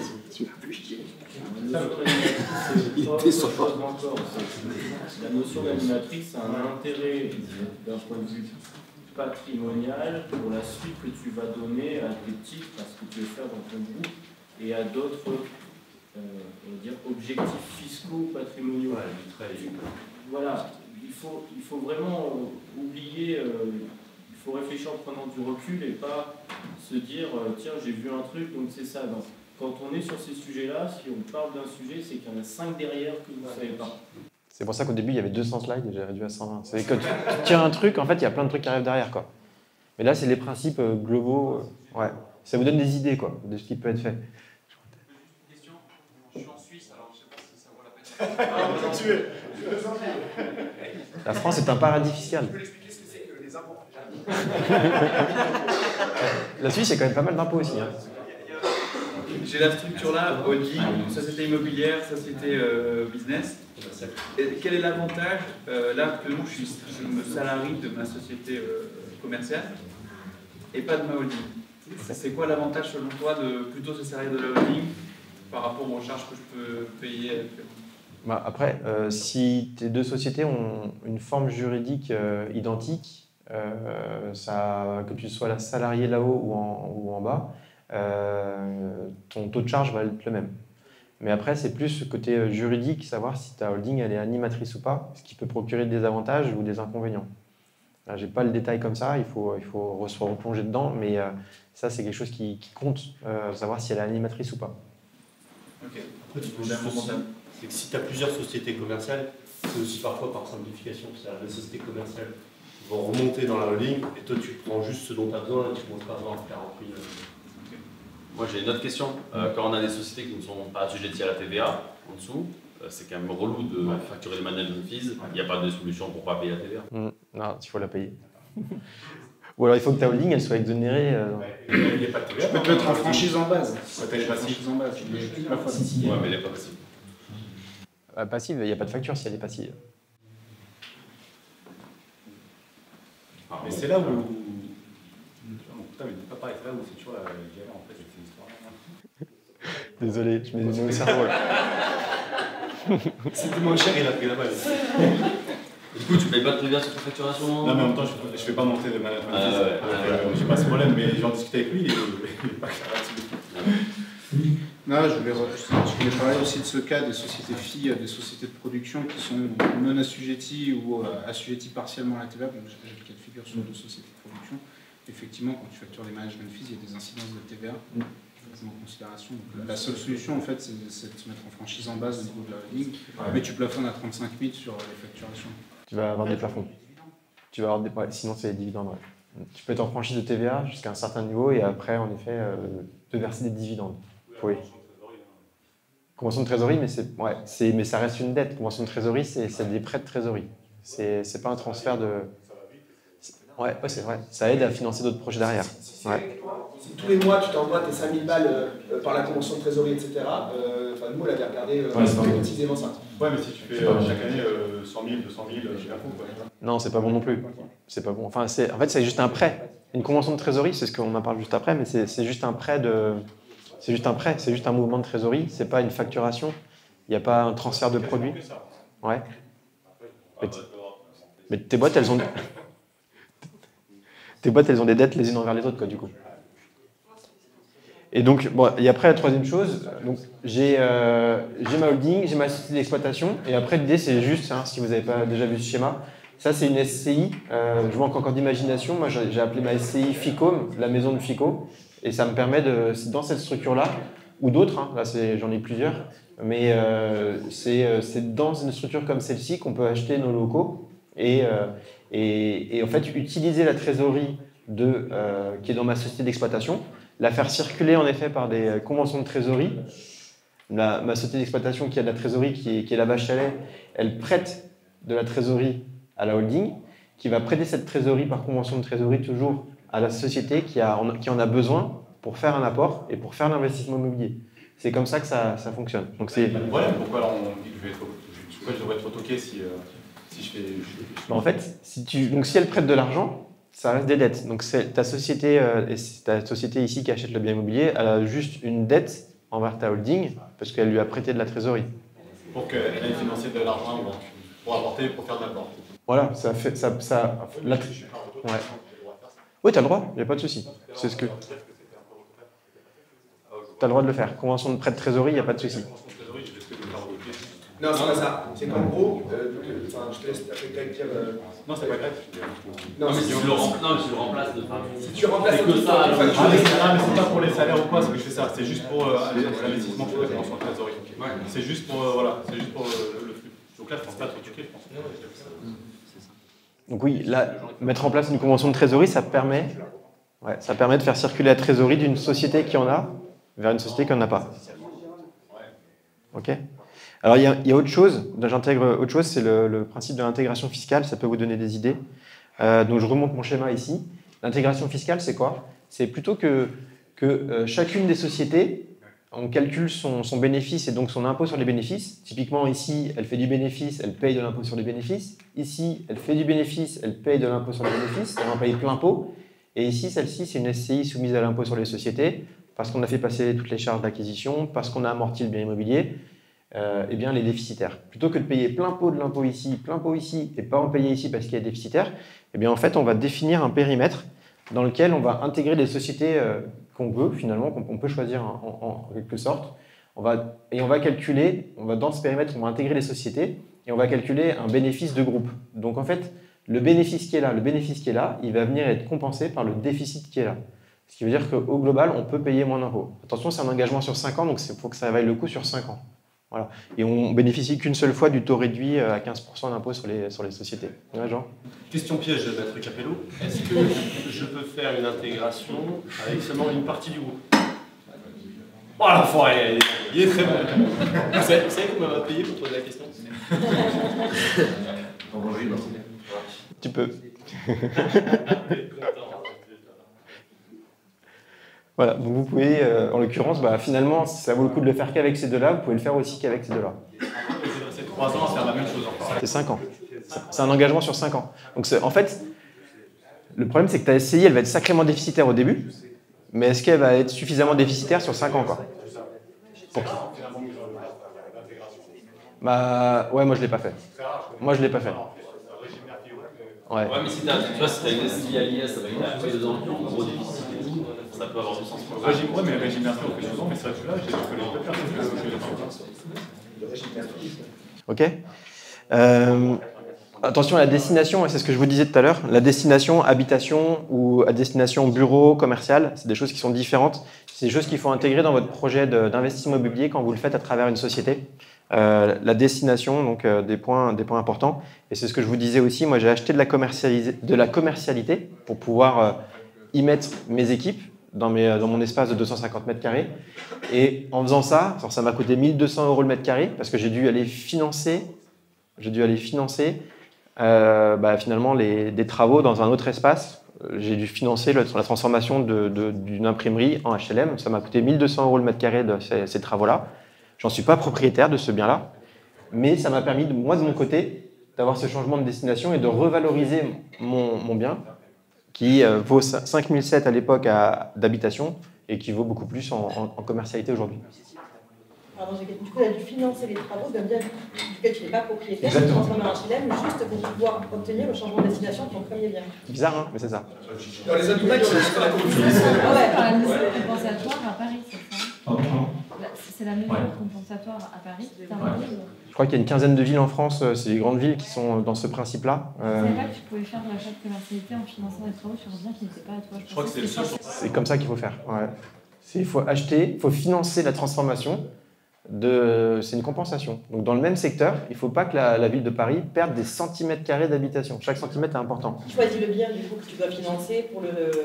Bah, Qui le choisit, c'est toi qui le cherches et du coup toi t'estimes. je suis passé par un intermédiaire. Ouais, je suis passé par un intermédiaire qui m'a trouvé et qui m'a identifié des mètres carrés. Il n'y avait pas beaucoup de choix à Paris. Heureusement, il y en avait près de chez moi. Voilà, donc j'ai dans le secteur qui était nécessaire. Et donc j'ai pu en effet faire cette opération de compensation. Ouais.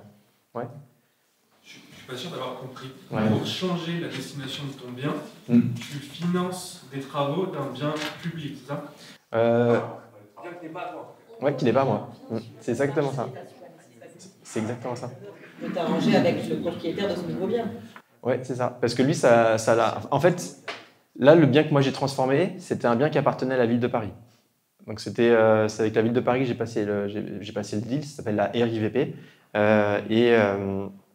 L'imprimerie leur appartenait. C'était un bien qui était destiné à une imprimerie. Voilà, il y a une imprimerie qui exerçait avant. Et ils avaient le projet de transformer cette imprimerie qui était plus louée, finalement en habitation. Et vraiment, ils essaient en tout cas la ville de Paris, d'avoir de plus en plus d'habitants. Donc ils voulaient financer, ils voulaient transformer en habitation. Sauf qu'ils n'avaient pas le budget pour le faire, parce qu'ils ont plein de projets en cours. Et donc ils ont besoin de gens comme moi qui vont les aider à faire cette compensation. Moi, ça m'intéresse de pouvoir gagner des mètres carrés de commercialité. Et donc, je viens les aider pour financer ce projet. Et c'est parce que je les ai aidés à financer ce projet que j'ai pu moi, de mon côté, transformer le mien d'habitation en bureau. Mais tu aurais pu aussi financer ton propre projet à résidence principale, c'est ce que tu as dit juste avant, c'est ça? J'aurais pu potentiellement le faire aussi. J'aurais pu acheter un. Et toi, et c'est ta société qui venait rénover ta résidence principale? J'aurais pu acheter un bien moi-même, dans le même secteur, et finalement un bien commercial, et faire une compensation. J'aurais pu financer faire de la compensation avec mes propres biens qui m'appartiennent. Un peu comme les places de parking à Bordeaux, si tu veux créer du logement, tu es obligé d'acheter des places de parking je crois qu'il y a un truc comme ça. Sans doute, ouais. Oui, mais du coup, pourquoi tu n'as pas fait pour toi-même? Pourquoi tu as investi dans un bien qui appartient à la mairie de Paris et que tu as financé du coup le changement de destination pour en faire des biens, au lieu de toi-même acheter un bien et te servir du coup de ton propre argent? Là, j'aurais pu, j'avais peut-être pas les moyens de le faire. Et puis, si c'était un bien à moi, j'aurais dû transformer 2 mètres carrés de commercial pour obtenir 1 mètre carré de mon côté. Il me fallait financer 2 mètres carrés pour avoir 1 mètre carré. C'est bien sûr qu'ils le freinent, ça. Et donc, en passant par la ville de Paris, en transformant en HLM, 1 mètre carré financé me permettait d'avoir 1 mètre carré de mon côté compensé. Donc, ça me coûtait finalement moins cher comme ça. Ouais. Et puis, je ne voulais pas tuer des mètres carrés de commercialité. Ça m'aurait intéressé de les garder aussi. Donc, j'ai préféré faire comme ça. Ouais, Jean, c'est une question. Ouais, non, c'est juste pour préciser, c'est que dans la compensation, ce qui les intéresse, c'est qu'il y a compensation. Donc très souvent, à Bordeaux, ça se pratique plutôt, mais ça se pratique pas, parce que tu n'arrives jamais à trouver l'équation, avec un bien qui t'appartient à deux côtés. Mais en fait, au final, qu'importe comment c'est fait, tant qu'à la fin, il y a compensation. Et là, financièrement, ce qui était plus intéressant, c'était de faire un deal avec la mairie de Paris.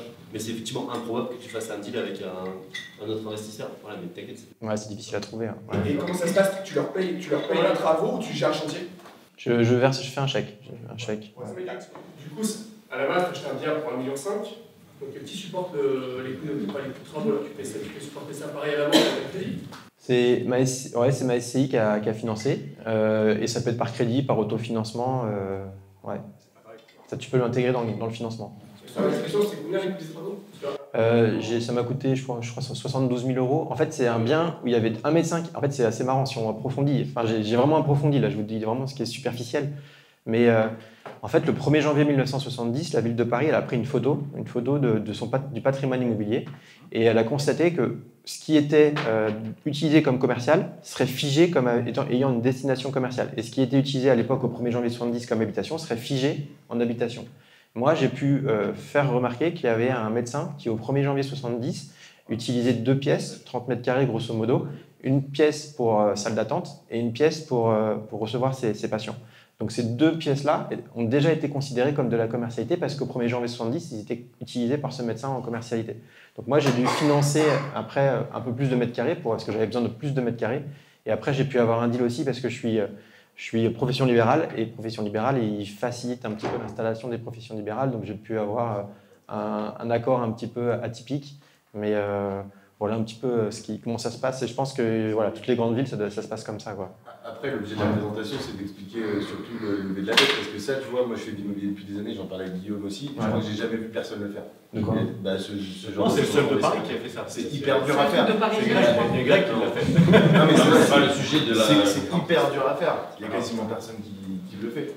Alors moi, j'ai vu personne le faire. Moi, je suis là, je l'ai fait.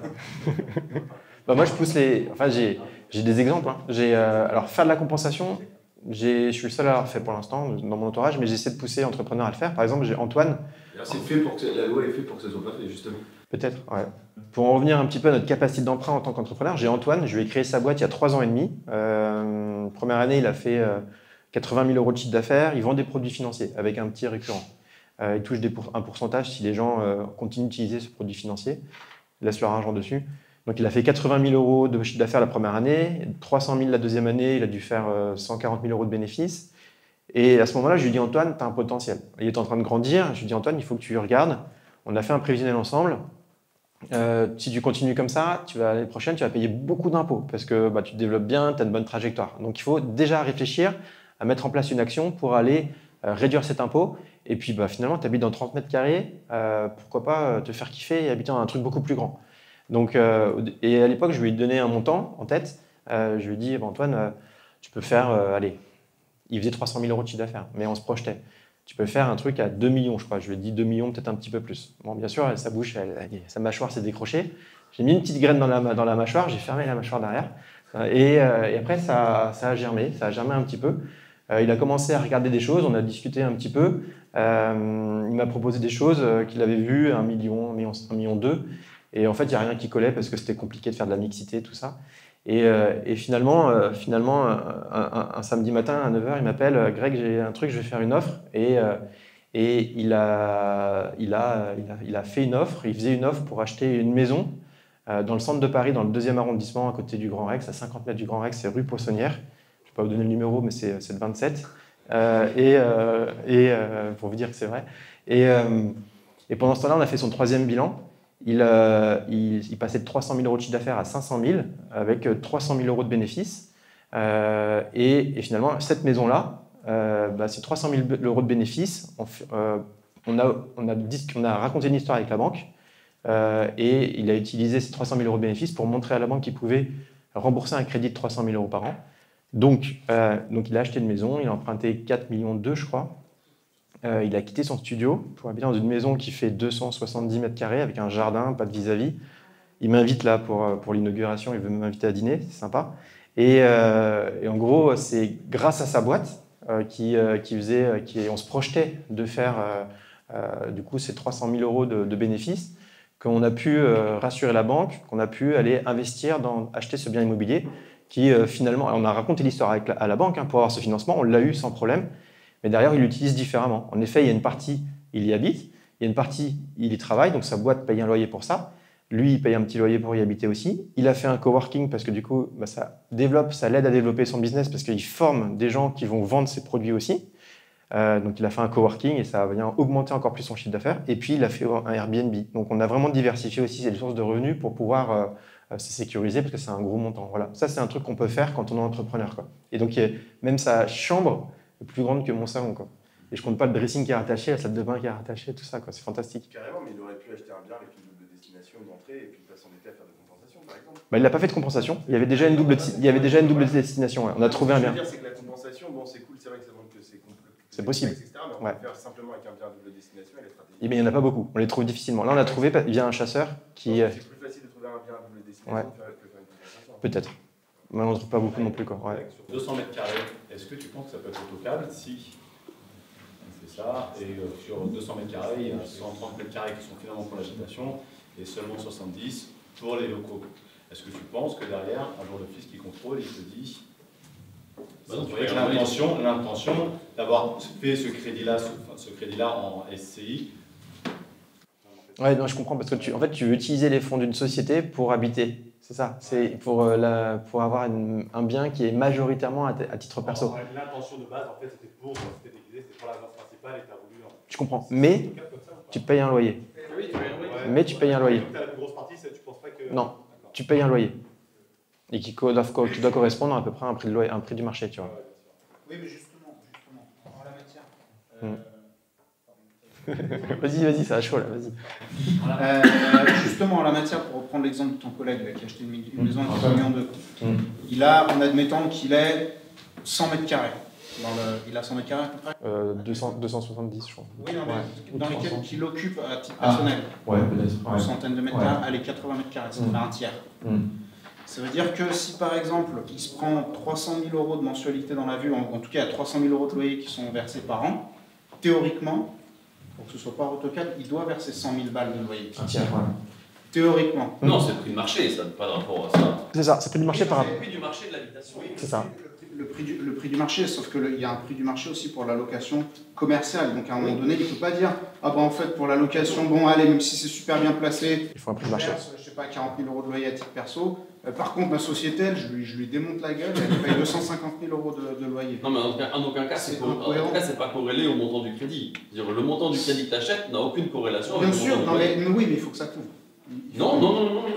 Non, Ah, société. Mais tu compenses avec ce que tu veux, si tu veux mettre des comptes courants associés de notre boîte dedans, oui, non, mais à un moment donné, s'il y a un contrôle, et que la SCI qui a réalisé l'acquisition, elle perçoit des loyers de la personne et de la société. Il faut bien que ces loyers couvrent la mensualité. Non, t'as le droit d'acheter des biens pas rentables.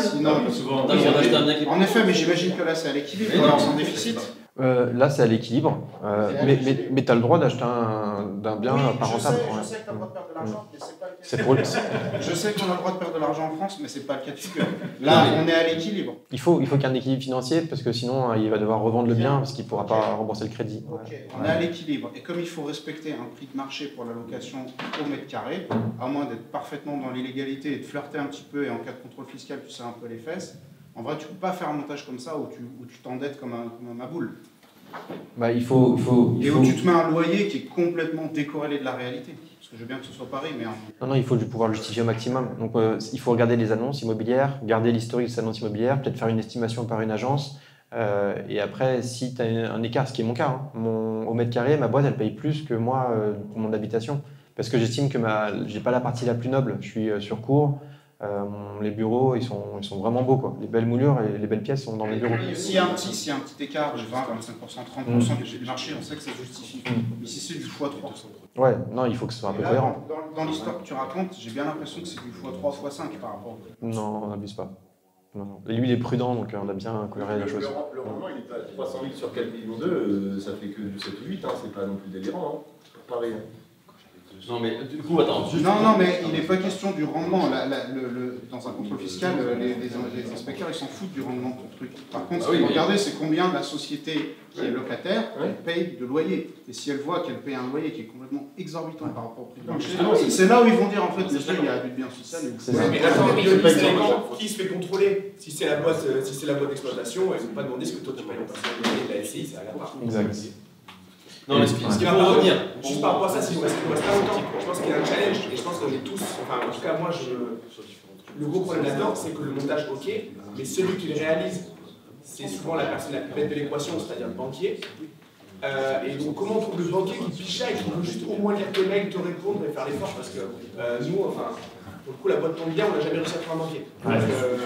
Tu fais ton loyer à toi-même, pour nous, le plus simple, c'est de financer ce genre de choses. C'est le plus simple.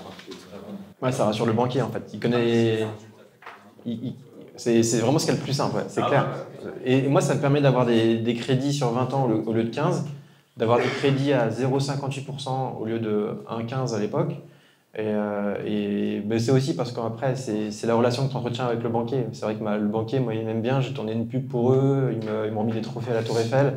Bon, il m'aime bien, quoi. Mais il faut essayer d'entretenir une bonne relation avec ton banquier. En fait, je dis, à l'entrepreneur, il lui faut l'ABCD. L'avocat, le banquier, le comptable et le docteur. Voilà. Si on veut bien avancer dans le business, il faut avoir des bons partenaires là-dessus. Indispensable. Et juste pour revenir sur un sujet, Denis, sur l'histoire de même si tu ne veux pas parler de rentabilité, aujourd'hui, il y a le plus d'intérêt que tu puisses avoir sur investir dans une résidence principale en SCI AIS, c'est lorsque justement tu as un projet avec la plus faible rentabilité possible, c'est-à-dire la plus grande différence entre le montant de loyer que tu vas réellement verser et le montant du crédit, ce qui va créer du déficit sur lequel tu vas rajouter d'autres biens à l'intérieur qui vont compenser. C'était pas trop le truc qui me choquait en la matière. Mais voilà, mais du coup, ce qui veut dire que c'est ok d'avoir en effet un loyer qui soit corrélé au marché. Mais oui, je suis d'accord, si le gars il a 270 mètres carrés en plein Paris, il ne peut pas payer 2500 € par mois de loyer. Il ne peut pas non plus payer 300 000. Non. Je crois que leur loyer, c'est 4 000 balles pour la surface qu'ils occupent. Je crois que le Airbnb rapporte 5 000. Je crois que leur boîte, elle doit payer 10 000 et le coworking, le complément. C'est pas en loco-pro, c'est une habitation, tu m'as dit. C'est du mixte. Il a de l'habitation, du bureau. Antoine. Quand il l'a acheté, c'était directement mixte. Ouais, il y avait mixte. Il y avait mixte. Ouais. Plus simple à mettre en place, quoi. Donc pour les plus ambitieux d'entre vous, en fait, en utilisant votre boîte, je pense que c'est un petit peu le cas aujourd'hui. Il va devenir c'est un jeu d'enfant d'aller développer votre patrimoine tout en allégeant votre fiscalité. Alors après, en effet, ça peut être pour accueillir des recrues qui aident à agrandir agrandir votre activité. Et puis après, c'est quelque chose, en effet, vous achetez peut-être pour vous dans l'histoire au début, mais après, vous le mettez en location à d'autres. Moi, les locaux que j'ai achetés à 3,2 millions, les derniers que j'ai achetés, ça remonte un petit peu. Finalement, c'était trop grand. J'ai préféré réduire en plus mes effectifs derrière, donc j'avais plus besoin de ces locaux, je les ai mis en location. Et après, on trouve des locataires, il n'y a pas de souci. Moi, j'ai trouvé une petite boîte qui passait par là. Et en plus de ça, c'est un bien qui me fait un cash flow, donc c'est tout bénef. Ensuite, lutter contre les frais de succession. C'est la dernière chose qui est importante à mes yeux. J'ai une fille qui a donc 7 ans et demi. Et il y a beaucoup de choses que je fais pour elle. Ça me motive, ça me stimule et en fait, ça me plaît de vouloir partager. Je fais beaucoup de choses qui sont... j'aime le patrimoine, de manière générale, j'aime les choses qui perdurent, qui durent et qui seront transmises. Donc, tous mes investissements, aujourd'hui, c'est des choses qui sont très patrimoniales. Donc ça, c'est des choses qu'en fait, je ne vais jamais revendre. Donc, si je ne les vends jamais, autant déjà préparer la transmission. Et donc... ce qui m'intéresse, c'est de pouvoir faire intégrer les enfants au capital des nouvelles sociétés. Dès qu'on crée une nouvelle boîte, on a une feuille blanche, on met l'actionnariat qu'on veut. On peut créer une boîte avec 1 € symbolique, donc c'est très facile, mais même en mettant 1 000 €, vous allez pouvoir mettre l'actionnariat que vous voulez, vous pouvez mettre déjà vos enfants. Vous pouvez les mettre en pleine propriété, mais je vais vous donner un autre mot, c'est le démembrement. Vous pouvez aussi créer un démembrement des parts de société pour les faire rentrer au capital de vos boîtes aussi. Ouais. Pour les mineurs, il n'y a pas d'autorisation de juge à avoir ? Pas forcément, c'est pas indispensable. Voilà, il faut l'accord de la mère. Et l'idée, c'est ce que j'évoque aussi derrière, c'est de ne pas leur faire prendre des risques non plus, quoi. Moi, malgré tout, je les fais associer dans une SCI. La SCI, tu as des responsabilités sur les associés qui peuvent être illimitées. Il ne faut pas que tu crées une dette dans cette SCI, que ce soit ta fille ou tes enfants qui sont associés dedans et qui vont se taper la dette. Donc il faut aussi les faire rentrer au capital sans leur faire prendre de risques dans des investissements qui sont solides. Ouais. Oui, par exemple, tu as fait un crédit avec la SCI, et du coup, ta fille, comment tu peux endetter un enfant, tu as de 7 ans, c'est possible? C'est de fou de faire un crédit avec une SCI dont tu es partiellement responsable? Alors, j'ai obtenu le crédit avant de faire rentrer ma fille. J'ai fait rentrer ma fille, donc j'ai acheté le bien en obtenant le crédit, et 3 ans après, quasiment 3 ans après, j'ai fait rentrer ma fille au capital de cette SCI-là. Mais la SCI, elle valait toujours 0 parce qu'il fallait toujours amortir les frais d'acquisition. Donc c'est le meilleur moment de faire entrer aussi, de faire une donation quand la base vaut 0, c'est facile. Tu payeras pas de frais de succession ou de donation plutôt si ce que tu donnes vaut 0. Donc c'était encore le bon moment avant même qu'elle prenne de la valeur parce que les loyers commencent à venir à rembourser sérieusement le capital et donc du coup ça prenait de la valeur. Ouais. Je reviens sur ma question, mais ta réponse c'est pas forcément. À ma connaissance, il y avait quand même un juge qui devait Alors moi, je l'ai fait sans juge. J'ai fait chez un avocat, pas un avocat, un notaire. J'ai fait une donation chez le notaire. Et du propriété, hein. On parle pas de part. Là, T'as démembré ? J'ai démembré, ouais, j'ai démembré. C'est pour ça. Donc si c'était le niveau de la propriété ça, tu peux pas. Si c'était des parts, il veut dire. C'est ça que veut dire. Si c'est des parts, 10, 20, 30, 40% des parts. Moi, c'est des parts que j'ai démembrées. Que j'ai démembrées. Donner directement, 100%. Ah oui, ouais. Ouais. Dans mon cas, j'ai pas eu besoin. Des parts démembrées ou même des parts en pleine propriété, j'ai pas eu besoin. Ouais. Je pense que ça, il faut le faire quand tu as ton projet de prévoir d'enfant, parce qu'après, c'est compliqué de chercher une équité ou un truc comme ça. Après, moi, j'ai plusieurs SCI, et en effet, je les fais rentrer dans une des SCI, mais aussi dans ma holding, et qui détient un petit peu tout. Mais c'est vrai qu'après, il faut pouvoir trouver une équité. Ouais, soit ta situation familiale est stable, et tu peux du coup te projeter sur ces projets-là. Mais en tout cas, il y a autre chose qui est important. Je pense que c'est important de le faire. Ça m'a fait un bien fou de le faire. C'est un confort, la mission accomplie, c'est des choses comme ça. On va voir comment j'ai fait, mais je pense qu'il faut malgré tout pas attendre. Mais c'est vrai que si tu as la situation qui est familiale, qui est stable, qui est figée, qui ne bougera plus a priori, c'est plus simple pour l'équité. Ouais. Ah, pardon. Vas-y.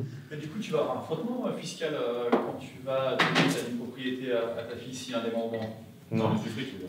Ouais, en fait, j'en parle un petit peu. Alors, pardon. Ouais, parce qu'il y a beaucoup de choses. Ouais. Donc, en fait, le but du jeu, c'est d'anticiper sa succession en transmettant les biens que l'on ne vendra jamais. C'est ce que je vous disais juste avant. Un petit rappel, on peut donner 100 000 € tous les 15 ans à nos enfants, à chaque enfant. À chaque parent, on peut donner 100 000 € par an, 100 000 € tous les 15 ans en étant exonéré. Et là, je vous parle du démembrement. Imaginez le démembrement de votre patrimoine. Alors, c'est quoi le démembrement? C'est deux choses. Quand on détient un bien immobilier, quand on détient des parts d'une société, mais ces deux choses, il y a deux droits en fait. Il y a deux droits qui sont l'un, la nue propriété, qui est le droit en fait de détenir les choses, grosso modo, et l'autre c'est le droit qui s'appelle l'usufruit, qui est le droit de le mettre en location, d'en toucher les fruits et aussi de l'utiliser. Donc, comme il y a deux droits différents, on peut le mettre sur deux personnes différentes. L'idée, c'est que si vous voulez transmettre à vos enfants, vous soyez l'usufruitier. Moi, je me mets côté usufruitier et ma fille, je lui donne la nue propriété. Et le jour où... En fait, donc ça a une valeur, chaque chose a une valeur qui dépend un petit peu de qui est l'usufruitier. Si c'est l'usufruitier, ça peut être une personne physique, comme nous. Et au moment où on disparaît, où on décède, eh bien, la valeur de l'usufruit et le droit est automatiquement transféré sur le nu propriétaire, sans frais de succession, sans passer devant le notaire, enfin c'est automatique. Et si l'usufruit, ça peut être aussi détenu par une société, cette fois-ci c'est différent, mais c'est toujours temporaire. Un usufruit, ça disparaît toujours à un moment donné, c'est toujours transmis à un nu propriétaire. Et là c'est un petit peu plus technique, mais il faut savoir que c'est un très bon moyen de donation. Moi, donc ma fille, je lui ai donné sur le bien 3,2 millions par exemple, elle a 5%, je lui ai donné 5% en pleine propriété, comme ça elle n'attend pas que je sois plus là pour déjà être un petit peu le pied dans la boîte. Et puis je lui ai donné 40% de la je lui ai donné la nue propriété sur 40% des parts. Le jour où je disparais, eh bien, elle récupère cette pleine propriété sur ces 40%-là sans aucun frais de succession. Donc c'est un avantage énorme, d'autant plus qu'en fait, je lui ai donné quelque chose une partie de la valeur qui dépendait de mon âge. Et plus on donne tôt, mieux c'est, en fait. Il faut anticiper. Je vous enverrai la présentation parce que c'est un petit tableau qui est juste derrière, c'est ça. En l'occurrence, plus on donne tôt, mieux c'est. Et moi, j'ai donné la veille de mes 41 ans. Pourquoi? Parce que tous les 10 ans, à 21, à 31, à 41, 51, 61, etc., tous les 10 ans, en fait, il y a un rapport de valeur qui évolue entre la valeur de l'usufruit et la valeur de la nue propriété. Je vous rappelle, vous gardez l'usufruit pour vos vieux jours, ça vous fera un revenu pour vos vieux jours, et vous donnez la nue propriété à vos enfants, eux récupéreront plus tard l'usufruit quand vous n'êtes plus là. Moi, j'ai donné la veille de mes 41 ans, donc je me retrouvais de 31 à 40 ans. Donc la veille de mes 41 ans, il y a une valeur d'usufruit qui est à 70%, ça c'est ce que je garde, et je lui donne la nue propriété, 30% de la valeur du bien immobilier lui-même. Donc en gros, j'ai donné et j'ai payé les droits de succession, en l'occurrence je n'en ai pas payé parce que c'est 100 000 € qui étaient exonérés, mais on donne quelque chose on donne aujourd'hui pour une valeur de 30%, ce qui demain vaudra 100%. Donc en fait, on paye beaucoup moins de droits de succession potentiellement. Et si j'avais attendu ne serait-ce qu'un jour de plus, parce que je l'ai vraiment fait la veille de mes 41 ans, j'étais chez le notaire, un jour de plus, ce que j'aurais donné aurait valu pas 30%, mais 40% de la valeur du bien qui est derrière. Et donc j'aurais pu donner moins, ou alors ça aurait me coûté plus de charges de frais de succession.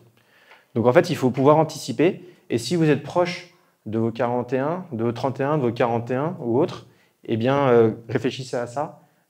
Et surtout, si c'est un bien derrière que vous pensez ne jamais revendre, un bien patrimonial comme moi j'aime faire, bah, autant déjà préparer la donation, la succession, quoi. Parce que quoi qu'il arrive, si vous ne le vendez jamais, ça leur reviendra un jour. Ouais. Moi, là-dessus, là, c'est vrai que le conseil que je peux vous donner, c'est limite la holding patrimoniale, c'est celle-ci qu'il faut donner parce que tu es sûr que tu la vendras jamais. Mais tout le reste, tu ne sais pas vraiment. C'est vrai.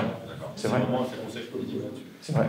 Alors moi, j'ai donné des parts de la SCI parce que la SCI, elle valait 0. Donc ça valait le coup de donner des parts. Voilà. Dans notre boîte, tu avais déjà FICO qui valait beaucoup. Donc j'ai aussi donné des parts de ma holding.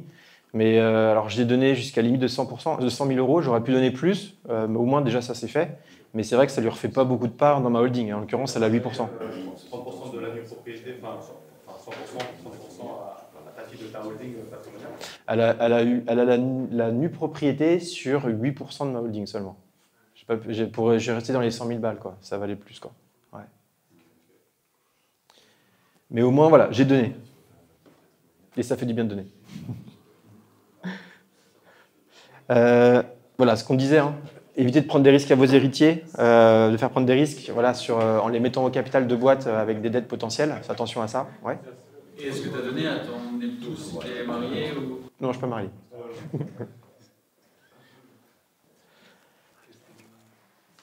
Bon, on est d'accord, juste en effet, hein, ce qu'on a donné mais qu'on a revendu en temps, voilà, c'est perdu. Enfin, en gros, c'est comme si on l'avait donné pour rien.